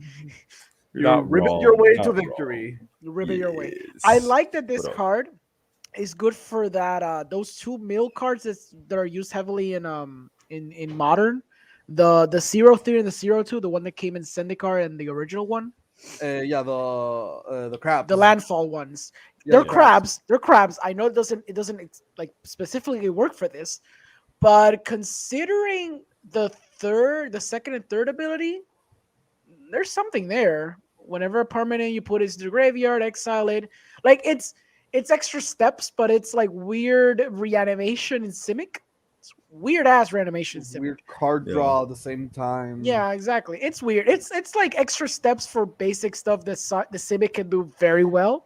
It's interesting. Look, it's It's interesting. interesting. Hey, Look, it's not look, it's not I a can draw card for a smack land. you. I can Sure. smack you in the face with a frog. That alone is satisfying. Yes, true. And on top of that, I can play things from exile, and you just gotta stare at it, kill it, and then be Yeah. like, "Wow, you can still play the cards. You can just recast your commander and pull some Mhm. bullshit." Yeah. It's fantastic. Like I see no problems with this. It's no Uro, but at least it doesn't draw a card and play a land and gain you life for playing lands or drawing cards and playing lands, extra lands, or I don't know. It's just different, and that's what I appreciate from it. It's not blue green, no win condition, just value, Simic Engine value. Woohoo! What's your win con? Smacking someone like 10 times in the face with a frog? Yeah. Seems good to Yep. me. It's beautiful. Okay, let's move on then to poetic even. more beautiful different artworks. Oh well, we have Dominating Vampire, which we can talk about. So Dominating This is Vampire, broken. yeah, it's pretty broken. So it's a colorless and 2 red for a vampire creature, 3/3. When Dominating Vampire enters the battlefield, gain control of target creature with mana value less than or equal to the number of vampires you control until the end of turn. Untap that creature. It gains haste until the end of turn. So This is a little insane. Yes, it is. Turn 1 vampire, turn 2 vampire, turn 3 dominating vampire, steal your 2-drop, swing in. Yes. That should be enough. Yep. You know, That should be start enough. closing out the game. Oh yeah, definitely. It's It's very very good. strong. Very strong. There's not much to say. It's just very strong. So let's talk about the Re3 Vengeful Victim. I'm just gonna read it real quick. It's a blue and a white for a 4/4, which you might be thinking, this is insane, sir. How dare you? It's a legendary creature spirit. You might be thinking, well, this must be my new commander. It's not. Give it a second. It has flying. When the Re3 Vengeful Victim attacks or blocks, sacrifice it at the end of combat. And it also has Disturb. For a colorless, a white and a blue, you may cast this card from your graveyard, transform for its Disturb cost. So, when you flip it, it becomes an enchantment aura. Is an enchant creature.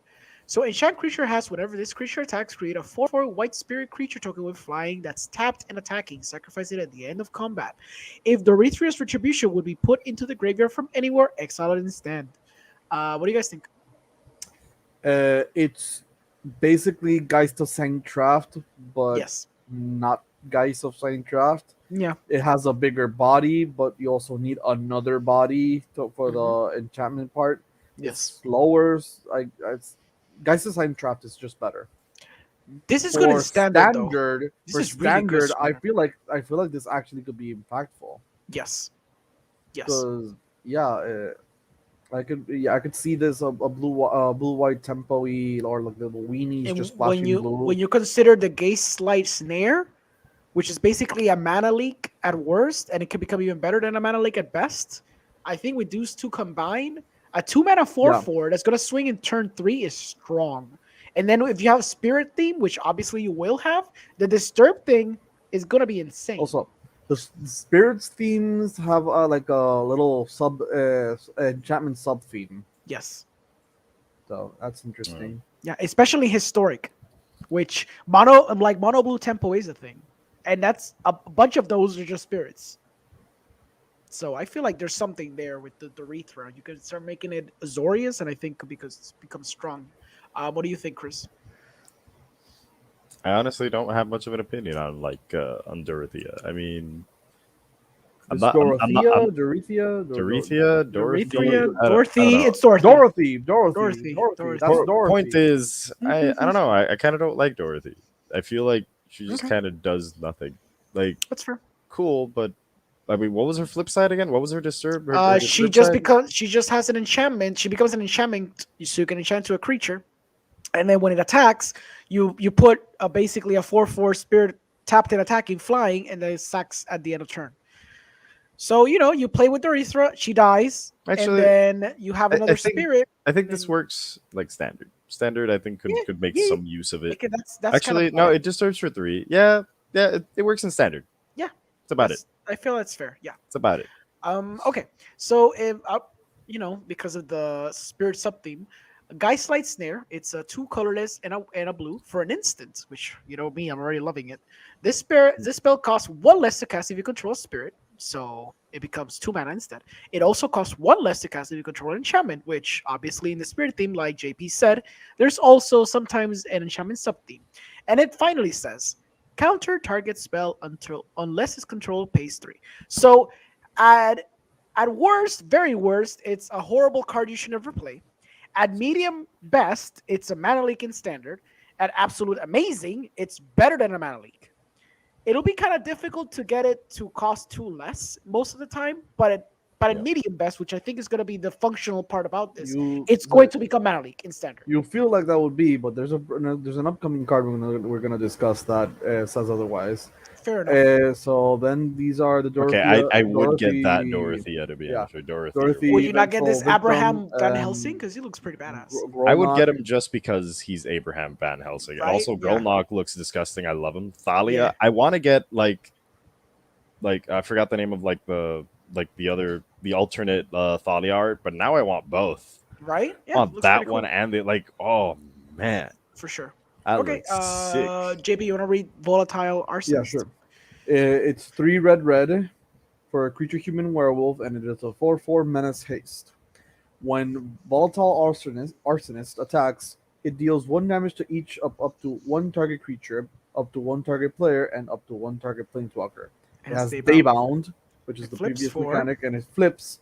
And when it flips, it's 2 damage. it's Dire Strain and Anarchist. It's a 5/5 menace haste.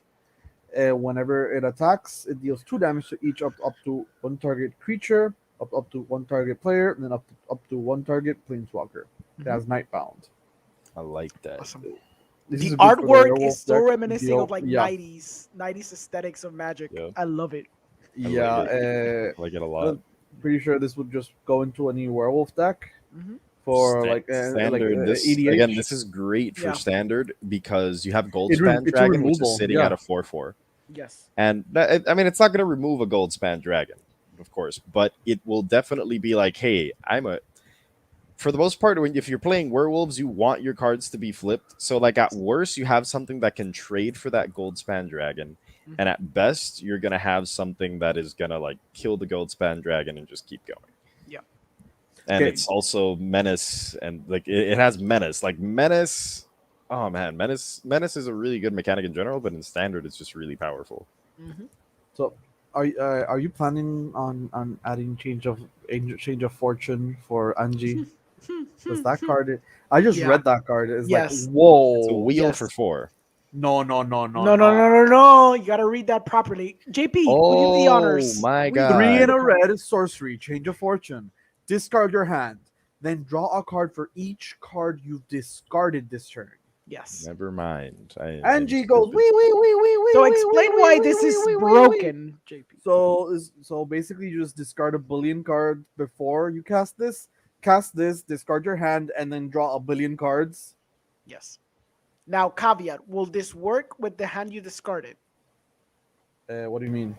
It means that if you play this, you discard 7 cards. Do you No, draw 7 cards? Yes. Exactly. Yes. So it has So upside, is what I'm trying to say. it's a wheel for 4, or if you discarded any other cards. And if you literally have, exactly, you have a deck specifically designed for that, either be Madness decks or the Blood Token decks, it is wheel with upside. With a lot of upside. I want it. Yeah, it's really strong. I I wanna saw that make- card and I read it at wanna first. do I'm like, stuff with it. why is it worded that way? And then I realized, duh, the Blood Token theme. Of course. That's exactly why they want to do it. And it's weird they haven't addressed that this set doesn't have Madness. And I thought they would have just had Madness in this set. But I guess it would have Yeah. been too much for this set to have, Too especially with the many Blood Token. mechanics, I I mean, guess. Yeah. To be honest, they could have just gotten rid of some of the not vampire stuff and say, Oh, for fuck sure. it. Yeah, just say put fuck it. Madness cards in their place. I agree. But it maybe would have been too synergistic with Blood Tokens, and then we would have had started having another issue already. Yes. I'm going to skip a little bit ahead because these cards... Oh, I want to talk about this one. Wizards, why the fuck do you do the things that you do? Alchemist Gambit. It is a colorless and 2 red for a sorcery that reads, take an extra turn after this one. During that turn, damage can be prevented. In brackets, it says, at the beginning of that turn's end step, you lose the game, and you get to exile this card. Thank heavens. But it has cleave. So for 4 colorless, 2 blue, and a red, you may cast this spell for its cleave cost, which you're obviously going to do. And if you do, remove the words in the square brackets. So standard now has 8 extra turn spells.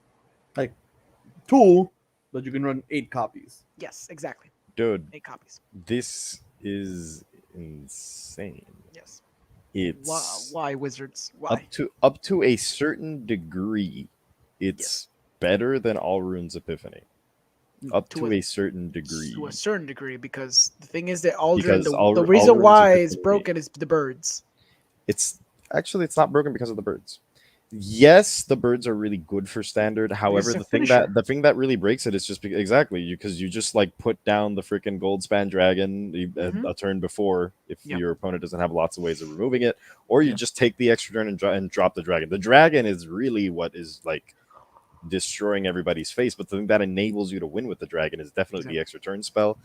And the fact that damage can't be prevented, like I can't think of any damage preventing spells that are like that are being used currently in standard, but this is something that's definitely going to affect like standard's future if Wizards is planning to print stuff that like is going to prevent damage like in the near future.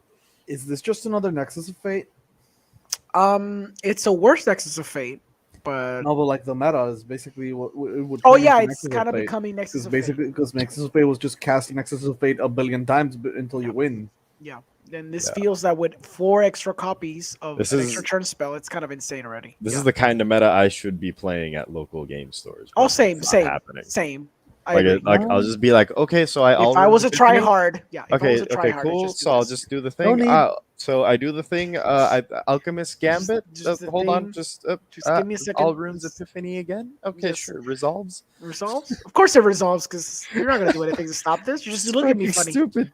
It's like I've literally played like standard on arena, and again, yes, I do understand it's arena, and a lot of people will start like yelling into like the skies, the shuffler's broken, and you know it's not. It's just a shuffler. It's random. What do you want me to do about it? Yeah. So, and I have like just waited a whole game, just played control the whole game, just counter stuff, and just be like, okay, oh look at that, I got all 4 All Runes Epiphany in my hand. Let me just murder you with like birds for like 4 turns in a row. Yeah. So now I get to do that for 8 turns. Are you fucking kidding me? It's kind of insane. Yeah, it's insane. Also, what is that like 3-costed card? Does it not have a translation future sighting? What is that? It's cute. I just read it while you were talking. It's not that great. Target player shuffles up to 4 cards from the graveyard to the library. Look at the top 4 cards of your library. Put one of them into your hand. The rest in the bottom of your library in random order. It's fine. It's maybe like if you have an extra space in a blue deck, sure. Yeah, I Stick mean, but it gives you stuff back, and on top of hey, that, it's what's that freaking spell card? Like it's like an anticipate with like an extra thing.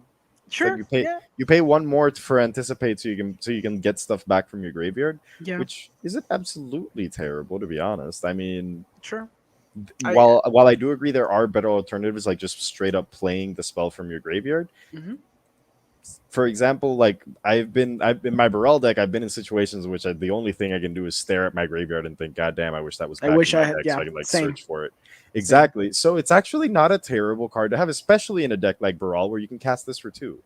Is that at instant speed or was it a sorcery? I It's didn't catch sorcery, that. sorcery, Sorcery? sorcery speed. Yeah. Well, that doesn't make it as great, but I don't know. I don't like it's not like an auto include, but it's something that I would definitely like to have lying around just in case. Stop trying to justify the card. The card is bad. Yeah, it's kind of bad. That's why Look, I'm like, look, but it's an uncommon.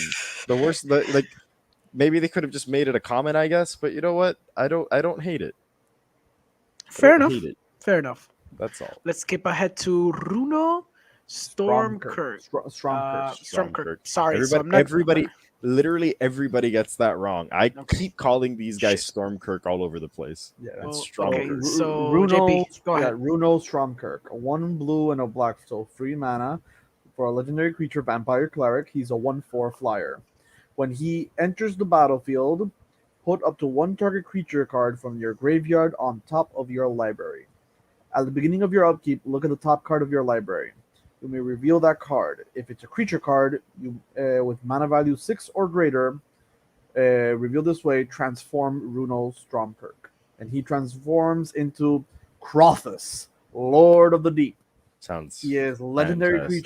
creature, Kraken Horror. But he's a 3/5, which is like disappointing. Yes, very disappointing. Whenever Crothus, Lord of the Deep, attacks, create an attacking token that's a copy of another target attacking creature. If that creature is a Kraken, Leviathan, Octopus, or Serpent, create 2 of those tokens instead. Mhm. I am really disappointed with his power and toughness. It should have been an 8/8. I know it's Crothus, insane to say that. Lord of the Deep. Yes, I know it's 3/5. insane to say that it would have been an 8/8, but I he mean, should have been an to 8/8. be fair, I don't know. 7/7, 6/6. He cares about 6 mana. Yeah. 6 mana. Make him a 6/6. Make him Yeah, a at the very 7/7. least. At the very least, I But- say 8/8 because in octopuses usually 8 Yeah. 8, and they're usually 8/8. Yeah. So yeah, but even But- then, like if the problem was we don't want to make it too powerful for a 3-costed card, then just make it a 5-costed card. It's gonna be a commander card. It's not gonna be a freaking standard card. So it's fine. So just make it more expensive and just up the stats. It's fine. And also, like how like the discard, like how it's not that yeah, it's not so as many easy. extra steps. It's so many Yeah. extra steps for what it does. Yeah, I agree. Like I'm just disappointed. I guess he has flying, so it's like weird for Sure. like a Kraken. It's gonna have it's gonna have flying, but, like, evasiveness, and it's going to actually trigger its ability, and gonna trigger it a couple of times. So I guess it's cool. but But for the yeah. most part, I'm just disappointed with its. Agreed. Chris, yeah. what do you think? Yes, definitely disappointed with power and toughness. I'm just thinking about his ability, like how difficult would it be to get off, and I don't think it's that For hard. At least to flip him. for commander, no. For commander. Yeah, For No, commander, in it's- standard, it's it's definitely literally- way harder. Like in commander, it's okay. I entomb turn 1. yeah. This is one of those cards that I Turn just don't 3, believe I play this my- is a standard card.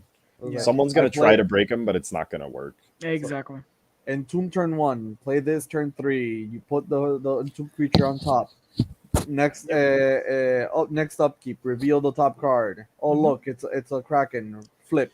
Turn 4. You know what? Then I You know guess Mm. I guess turn 4 8/8 would be a bit too much. Turn 4 6/6 would be fine. But that's what I'm saying. If that's the case, just up the cost, up the stats, and just think of it as a commander card 4 with mana. extra steps. I feel like a 4 mana 1/4 flyer. But then the flip side is like at turn 5, basically you would Mhm. be flipping into an 8/8. That seems like fair. Sure, yeah, because it's so hard. It's so many extra steps that you have to do to try to pull this off. Like you're already screwing up your top deck just to try to flip this shit up. It's Yeah. it's a little difficult. So I feel like they should have just reconsidered what they were trying to do. I understand what they're trying to do. They're trying to give you a lord for all those keywords, Kraken, Leviathan, Octopus, or Serpents, and that's cool. But I feel like they missed the ball on what they were trying to do theoretically. It has a cool artwork. And let's talk about Chandra, Dress to Kill. Chris, talk about Chandra. She is most definitely dressed to kill. Look at that. She passes the fit check. I don't know about you, but she do. She All do. right, She do. so Chandra dressed to kill. She's a 3-costed planeswalker, so that's for 1 generic and 2 red for a total converted like that, whatever. So, Sure. legendary planeswalker Chandra. She comes down with 3 loyalty counters +1. You add a red, and she deals 1 damage to up to 1 target player or planeswalker. Kind of sad it's not any target, but I guess I can't ask for more since her other +1 is exile the top card of your library. If it's red, you may play it this turn. So it's basically just more of that good old like exile like card draw essentially for red, which I think is like a really cool ongoing theme in this past few standard sets. Yes. And if you get to ult your Chandra Dress to Kill, you can exile the top 5 cards of your library. That's for -7, by the way.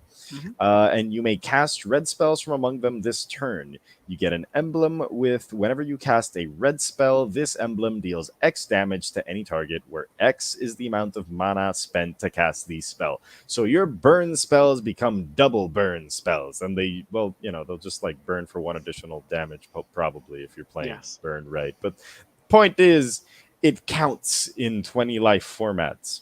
Standard. Sure. Yep. You like it? I do. Okay. I do. So I like it Orengo. first off because of that art. It looks fantastic. And It's a second, good art. it's just I enjoy the idea of just like burning for adding mana, and if and that's a really big if you can alter and it's like nice. Yeah. Orengo, do you smell that? What does it smell like? It smells like Dookie here. This Yeah. is a bad Chandra. Yeah, it's a bad Chandra. I know that they probably considered the fact better that probably Chandras, pinging come any on. target into broken. But you know what? Why not? Why not? Why can't she just ping anything? Like, come on. I know she's giving you 1 red, so you can just cast like a 1-drop or whatever. She doesn't protect herself.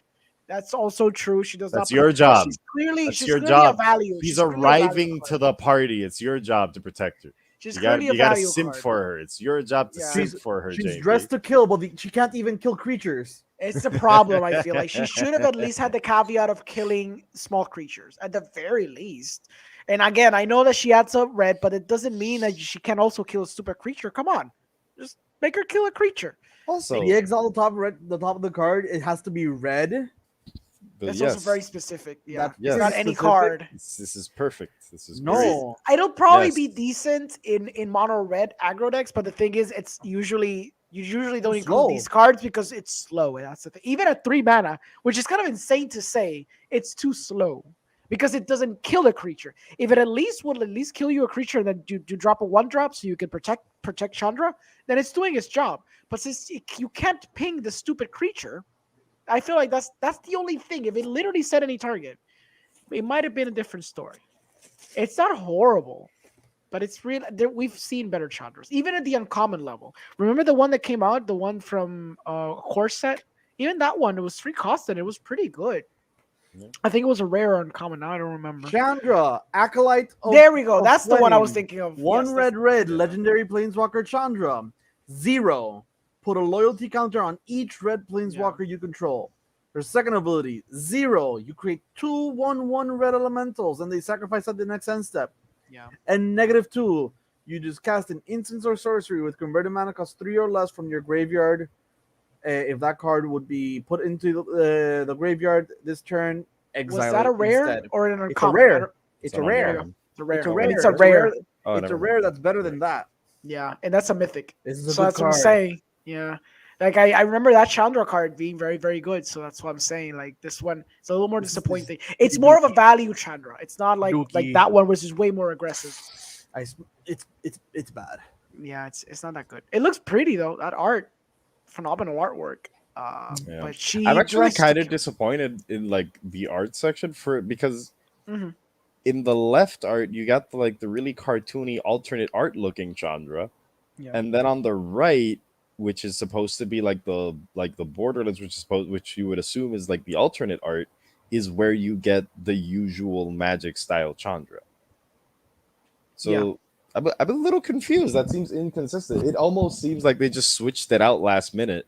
Which again, I'm not mad at that borderless art because it looks really good. Yeah. But I do think it was a little weird that they did it that way.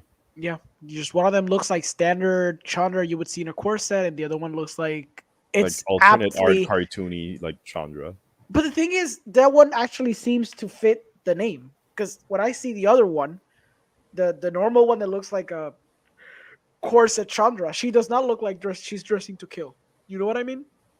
I Yeah. mean, she's She just dressed looks like a like normal Chandra. to the good as fuck at that wedding, but But it's the borderless one that looks apt for the name. You know what I mean? yeah. That's what I'm trying to get across. Like the other one just looks like standard. She could have been called Chandra, acolyte of the elementals, and it would have been the same card. That's what I'm trying to say. Yeah. Okay, let's move on. So we have some more of the alternate versions. There's a John Seward, which that's cool. He has a training thing. There's so many cards. That's the good thing about this. The only good thing that I enjoy, and I feel like Wizards isn't like completely conscious of this, but all of these things are beautiful for the secondary Good. market because Good. everything It's crashes. nice when they aren't cautious. Yes, because everything crashes, and then we can all get these nice cards for cheap, for pennies, because there's so many versions of it. Pretty sure you wanna read the mana form Hellkite. Sure. I was gonna read this one first, but let's read it until said the mana form. Yeah, mana form is pretty cool. Good.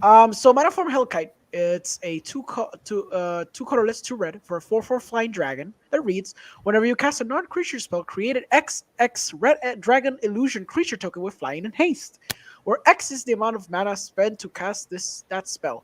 Exile that token at the beginning of the next end step. This is insane in any spell slinging deck. This is insane. Standard likes this so That is much. also very true. Like So, just yeah. even if you cast like something that's one costed, like Yeah. just burn your opponent's creatures, you're still Mhm. making bodies that are gonna smack face. We Yes. already have a 4 costed solid like Moonveil Dragon, which I was playing against earlier in Arena. Mhm. That alone is a good ass card. Now we also have a mana form Hellkite, which wow. Yeah. Like like standard already kind of rewards you by casting multiple spells as it is, especially like when you're playing, for example, against werewolves, in which you're literally like, oh well, you got to cast multiple spells or you're gonna fall behind, Mhm. and you're gonna get like run over by werewolves.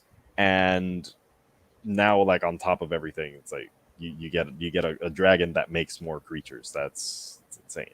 Yeah. What do you I think, like JP? this. I like Yeah. this a lot. I like it too. I automatically thought of my Kai card deck. I just Yeah. cast a thing, just make a token, sacrifice it, make mana. Mhm. But I just understand that being at 4 power and 4 toughness makes it good in standard. It might like to an extent like it's maybe a bit slow for modern, Mhm. but like think of it this way: you play this, the next turn you just go off, you win. Yeah. Like at 4 mana, even it's just barely, maybe even modern playable. In standard, you literally just cast like what's the name of the fruit? Like all runes, and Yeah. that's it. You That's it. smack with a 7. You smack with 2/2/1 next turn. Yeah. No, you're back with the 7 and the 4/4. Oh yeah. Exactly. Yeah, yeah, it's insane, and they're flying. Like they already had Mhm. like oh They're gonna man. have inherent invasion. It's gonna be stuck in the Izzet extra turns deck for sure. Yeah. So if everyone buy your mana form Excess Hellkites portal now, capacities. Yes, it's for what you paid. Yeah. Yeah. So if it's Aldrin's Epiphany, it will be a 7/7, right? Yeah. that is Yeah. correct. It'll be a 7/7 big boy smacking face. Actually, Manuel mentioned the deluge. So what's it Right. called? Like the blue deluge. So at first you're gonna pay 4. So at first you're gonna pay 4 and you get a 4/4. And then after that, like if you at some other point in the game, you can just have dragon on the battlefield and then just go with the 7/7. Yep. It's insane. So Voice of the Blessed, it's a spirit, white, 2 white mana for a 2/2 that reads whenever you gain life, put a 1 counter, a 1/1 counter +1/+1 counter on Voice of Blessed. As long as Voice of Blessed has 4 or more +1/+1 counters against flying and vigilance, and as long as Voice of the Blessed has 10 or more 1/1 counters against indestructible. And it should just say win the game because, come on, let's be honest. I mean, it could be have doable. a 10/10 indestructible creature, you You pretty should just much be win the winning. game. Just be winning. Yeah. I How do you guys feel think? like it said as long as Voice of the Blessed has 4 or more power, Yeah, it it would gains have been flying and vigilance. too And as long as fast. Voice of Yeah. Blessed has 4 or the 10 No. or more power, Whew. it I gains mean, indestructible. as in like, yes, I wish, but also, nah, it's too strong. Is there any proper life gain deck? There, you can Standard? always do it. You can always do it, but it's janky. It's not as good. Not in standard. However, See? historic does have like more than the fair share of people. Yes. They actually banned Push white. what's I it called? want white to be They pushed. Yes, I know, but they actually banned what's her name? Like this stupid historic card, Soul Warden, Yeah. from freaking like historic or one of the historic events, if I'm not mistaken, because of like one of the decks that was running using that crap. So if you like with any other life gainer, this comes down for 2 mana. Like this is great. This is great for historic. This is fantastic, and at like life gain decks in general, like I think it's a great card. Right now in standard, there's not a terrible lot of support though, even though they did print out like the one costed dude that every time a creature comes into the battlefield, you gain 1 life. Where if he dies, he has disturbed, and he comes back as a creature that whenever something else dies, you gain 1 life as well. And I think historic also has the one costed 1/1. Then when you have 25 or more life, it becomes a 4/4, right? With lifelink. You know the one that I'm everyone not sure uses. if they have Sarah Ascendant or not. I'm Right. actually not sure.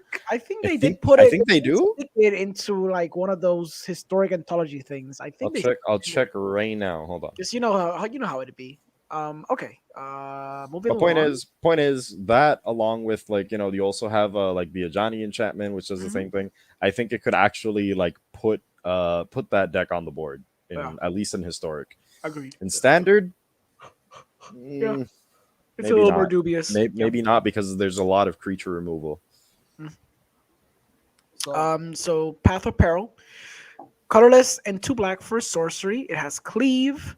But let me read the effect first. It says destroy all creatures, and in brackets it says with mana value 2 or less. So if you decide to play the cleave cost, it's going to cost you 4 colorless, a white, and a black, and you remove the brackets to just be a 6 mana destroy all creatures.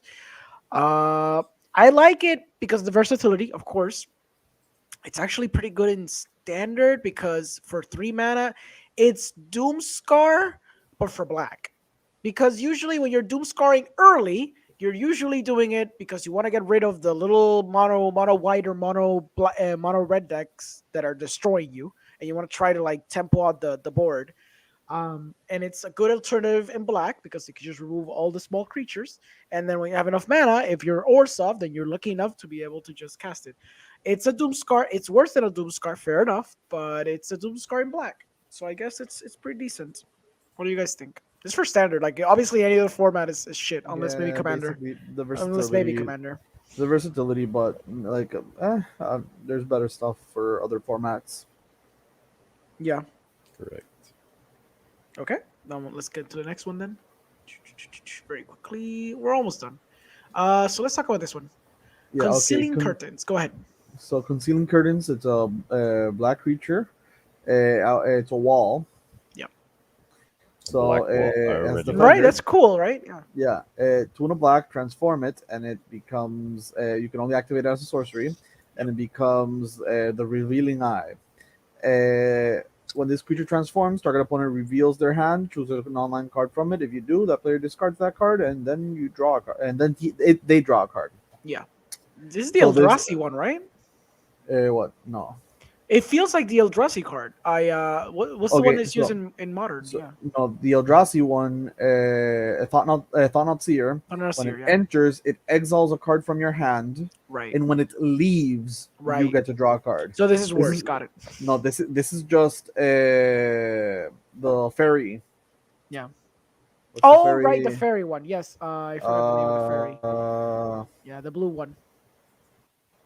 Shit. Now I have to look for the fairy. Because it's legendary. I'm just mad that it's a rare, to be honest. You want it to be uncommon? That would be kind of ridiculous that it's an uncommon. Vendilion Click. It's just Vendilion Click on a body. Yeah. And I really like it. Because Menace, it has Menace and it's a 3/4. Yeah. Current really standard kind of likes the graveyard, man. Yeah.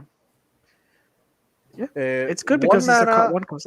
What's the power and toughness on the defender side? 0/4, so that's pretty It's good. it's a 1 mana 0/4. It's a body blocker for days, and Yep. then you flip it for a 3/4 menace that you thought sees someone, and they get to draw a random card. You just take their best card and hope they don't draw better. It has Smack menace, so them you're for gonna be 3. attacking, and you're gonna smack over 3 for Yes, sure. it's. I feel like this is a really really strong card, and we'll see play a lot. Yeah. Standard. Chris, anything to add? No, man. Okay, let's keep going then. So you want to read this one, Chris? Hallowed Let's Hunting. see. Hallowed Haunting. It's an enchantment. Comes down for 4. That's 2 generic, 2 white. Mhm. Enchantment. As long as you control 7 or more enchantments, creatures you control have flying and vigilance. When you cast an enchantment spell, create a white spirit cleric creature token with this creature's power and toughness are each equal to the number of spirits you control. That should be in the goddamn spirit deck, like the commander thing, and it's not in the commander thing, and I'm mad about it. Yeah, it's not gonna be in the commander deck. Other than that, I really like it. You make creature tokens for casting things. That makes me Yeah. happy. That's, Yeah. So that's this is it. the reason I It's- told it's you. big, dumb, and happy. Oh yeah, of This course. this is the reason I told you that spirits have an enchantment sub theme. Yeah, At least in this set. Yeah. yeah. It seems So- like it. Yeah.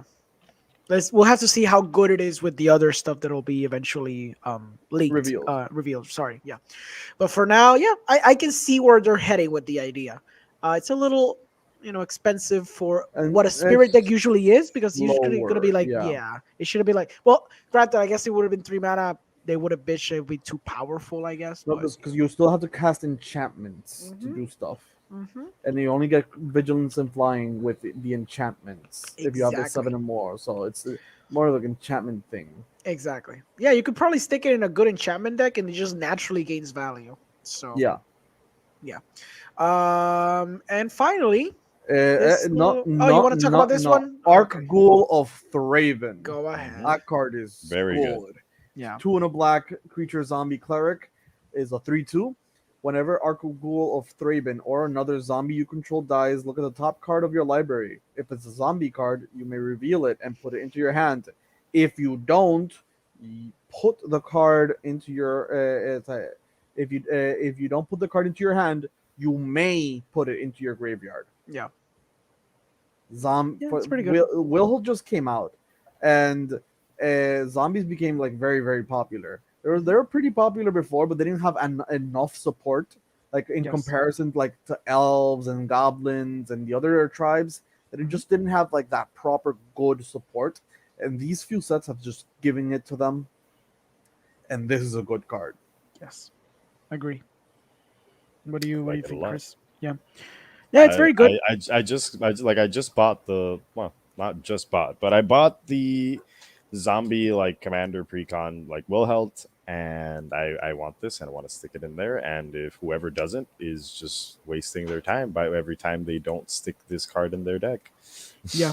Yeah, it's a very good Well- card. I think the versatility of being him or another creature zombie you control that dies, Mhm. you get to like start drawing cards if it's on the top of your deck, and if not, you can choose to leave it there, or you can dump it in the graveyard for more acceleration. So I like the versatility that it has. It's a surveil draw zombie. Exactly, and that's really cool. So Chris, you I'll- want to read the final one, the Human Ranger? Halana and Alena, yes, I enjoy them actually. It's like Yes, and they're partners. See, Then they partners. were roommates. Halana and Elena partners. So this is made for the purpose of, the Chinese market. You can't make Yeah. them be together. So you got 2 generic mana, 1 red and 1 green. Legendary creature, Human Ranger with first strike and reach. It is a 2/3, and at the beginning of combat on your turn, you can put X +1/+1 counters on another target creature you control, where X is this creature's power. That creature gains haste until the end of the turn. that's pretty cool. And I really do wish they you could've targeted pump in themselves. haste. Yeah, I agree Yes. as well. Because That would have been making, kind like, of insane. No, okay. Think of it That would have this been way. hella good. They help each other, so they will give themselves the +2/+2 Yeah. and give them the haste. And afterwards, any creature you play afterwards will basically have soda haste. You can play these good creatures with attack triggers that need haste Mhm. to like go in. So like on a 5 drop that needs an attack trigger, you give it haste and go in. and then a 6-drop, and just keep on going like that in that direction. They should have Or just been even- printed as partners. Yeah, damn it. Like 2 different cards split. Yes. And then they have yes, the partner just mechanic. for two No, mana. Yes. No, I like it's on Yes. it's on one Let the card. partner mechanic die. Wait, No. no. No, Stop. I don't want it Stop to die. I don't No, want it to die it's- either. I, Keep exactly. it going. Keep it going, Yes. Wizards. Don't you listen Yes. to what JP Go said. harder. Go Yes, harder. go with the harder. partner Really, actually mechanic. push it. Let Push it. Yes. Push it Let it hard. Make die. Push partner cards good. We only have like Make 3 them or 4 so good good. partner Make it cards. so good that Three you or start 4 making good. them 2-color All again. of the other ones are just outdated as shit. Exactly. You should just make more broken 2-color partner cards. Please, just do it. Just do it. And that friendship forever 3 thing that you costs. did for 3 costs. 2 costs. Yes, you know what? The You know what? the One stranger thing that you costed. think that you One did, costed. the friendship forever. Don't do that. Just do partners. Just do partners. Just keep doing it forever. Yes, let us Forever. mix and match commanders. We can. Yes. There's more unique combinations. Yes, broken Exactly. shit, but Yes. also think of the versatility. Think Yes. of the So yummy. unique So yummy. bullshit you can build. Delicious. Creativity. And then I just look for the broken ones and I just buy the broken ones instead. No, stop. What I do? Stop. So Let what do people you be creative. So what do you guys think before we close it out? What do you guys think of overall right now? What do you guys think about Crimson Vow? I'm excited. Okay. I want a box. This I- set is better than I want a Midnight Hunt. box. You like it more than Midnight Hunt? I guess Yes. that's fair. It's. That's I think it's objectively better than Midnight Hunt. Yeah, like it's not more- even it like feels a more like powerful. opinion based. Yeah. Yeah, it feels Like more not even powerful. opinion based. It's just a more powerful set. Period. Yeah, it feels more powerful. I agree. Yeah, Innistrad's not my thing, but I feel like this one is it will have a bigger impact. Now that you have the warming up to complete you. cycle, it'll have a more complete impact on standard because now you can mix and match it with the previous Innistrad set, which I know it had a lot of vampires too. So now you can have a complete sub theme. You can actually have a complete vampire deck, or you can have a complete spirit deck, which I think those will be pretty dominant. And obviously, werewolves are already dominant as they stand. I don't think this was going to add anything much more to them. But if they do, oh boy, it's going to be Innistrad fun times for the next few months. It's cool. I'm just upset that they're doing the double feature thing like in January. I feel like that's ridiculous because they just release these things and they don't know what things are going to be good and what things are not going to be good. But people might buy it, people might not buy it. It's good for us because in the secondary market, everything's going to triple crash. So it'll be good to acquire literally anything from these 2 sets. They did do a rumor that some people speculate that double feature is just a prelude to next year when they do the Dominaria and the Brothers War. People think they're just going to mix those 2 at the end of the year as well. So they're going to do like a Dominaria super set where they're going to mix the Dominaria and the Brothers War into one set and then re-release it again.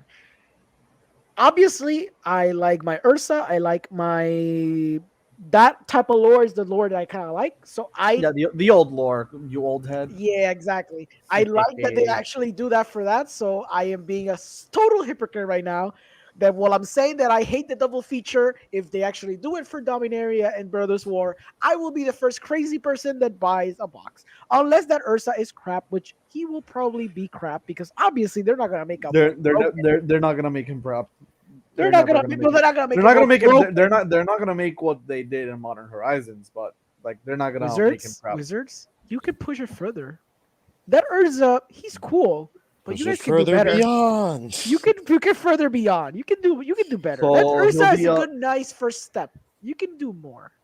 He'll be a 1 mana, a 1 mana 3/2. Yes, go on. When he enters the battlefield, you draw your deck. Yes. Okay. I like it. And go on. Then you make a 0/0 construct for each card you drew this way. Oh no! You know what? Not that strong. It should make a zero costed artifact Mox. What's the one? Sapphire. Mox Sapphire for each card you draw that turn. Because make it a Mox Lotus. Thank you. Mox Lotus. It can be any color. I swear it's not a Black Lotus. It's a Mox Lotus. It's a Mox. It doesn't make 3. It makes 1. No. It makes 2. It makes. It makes 2.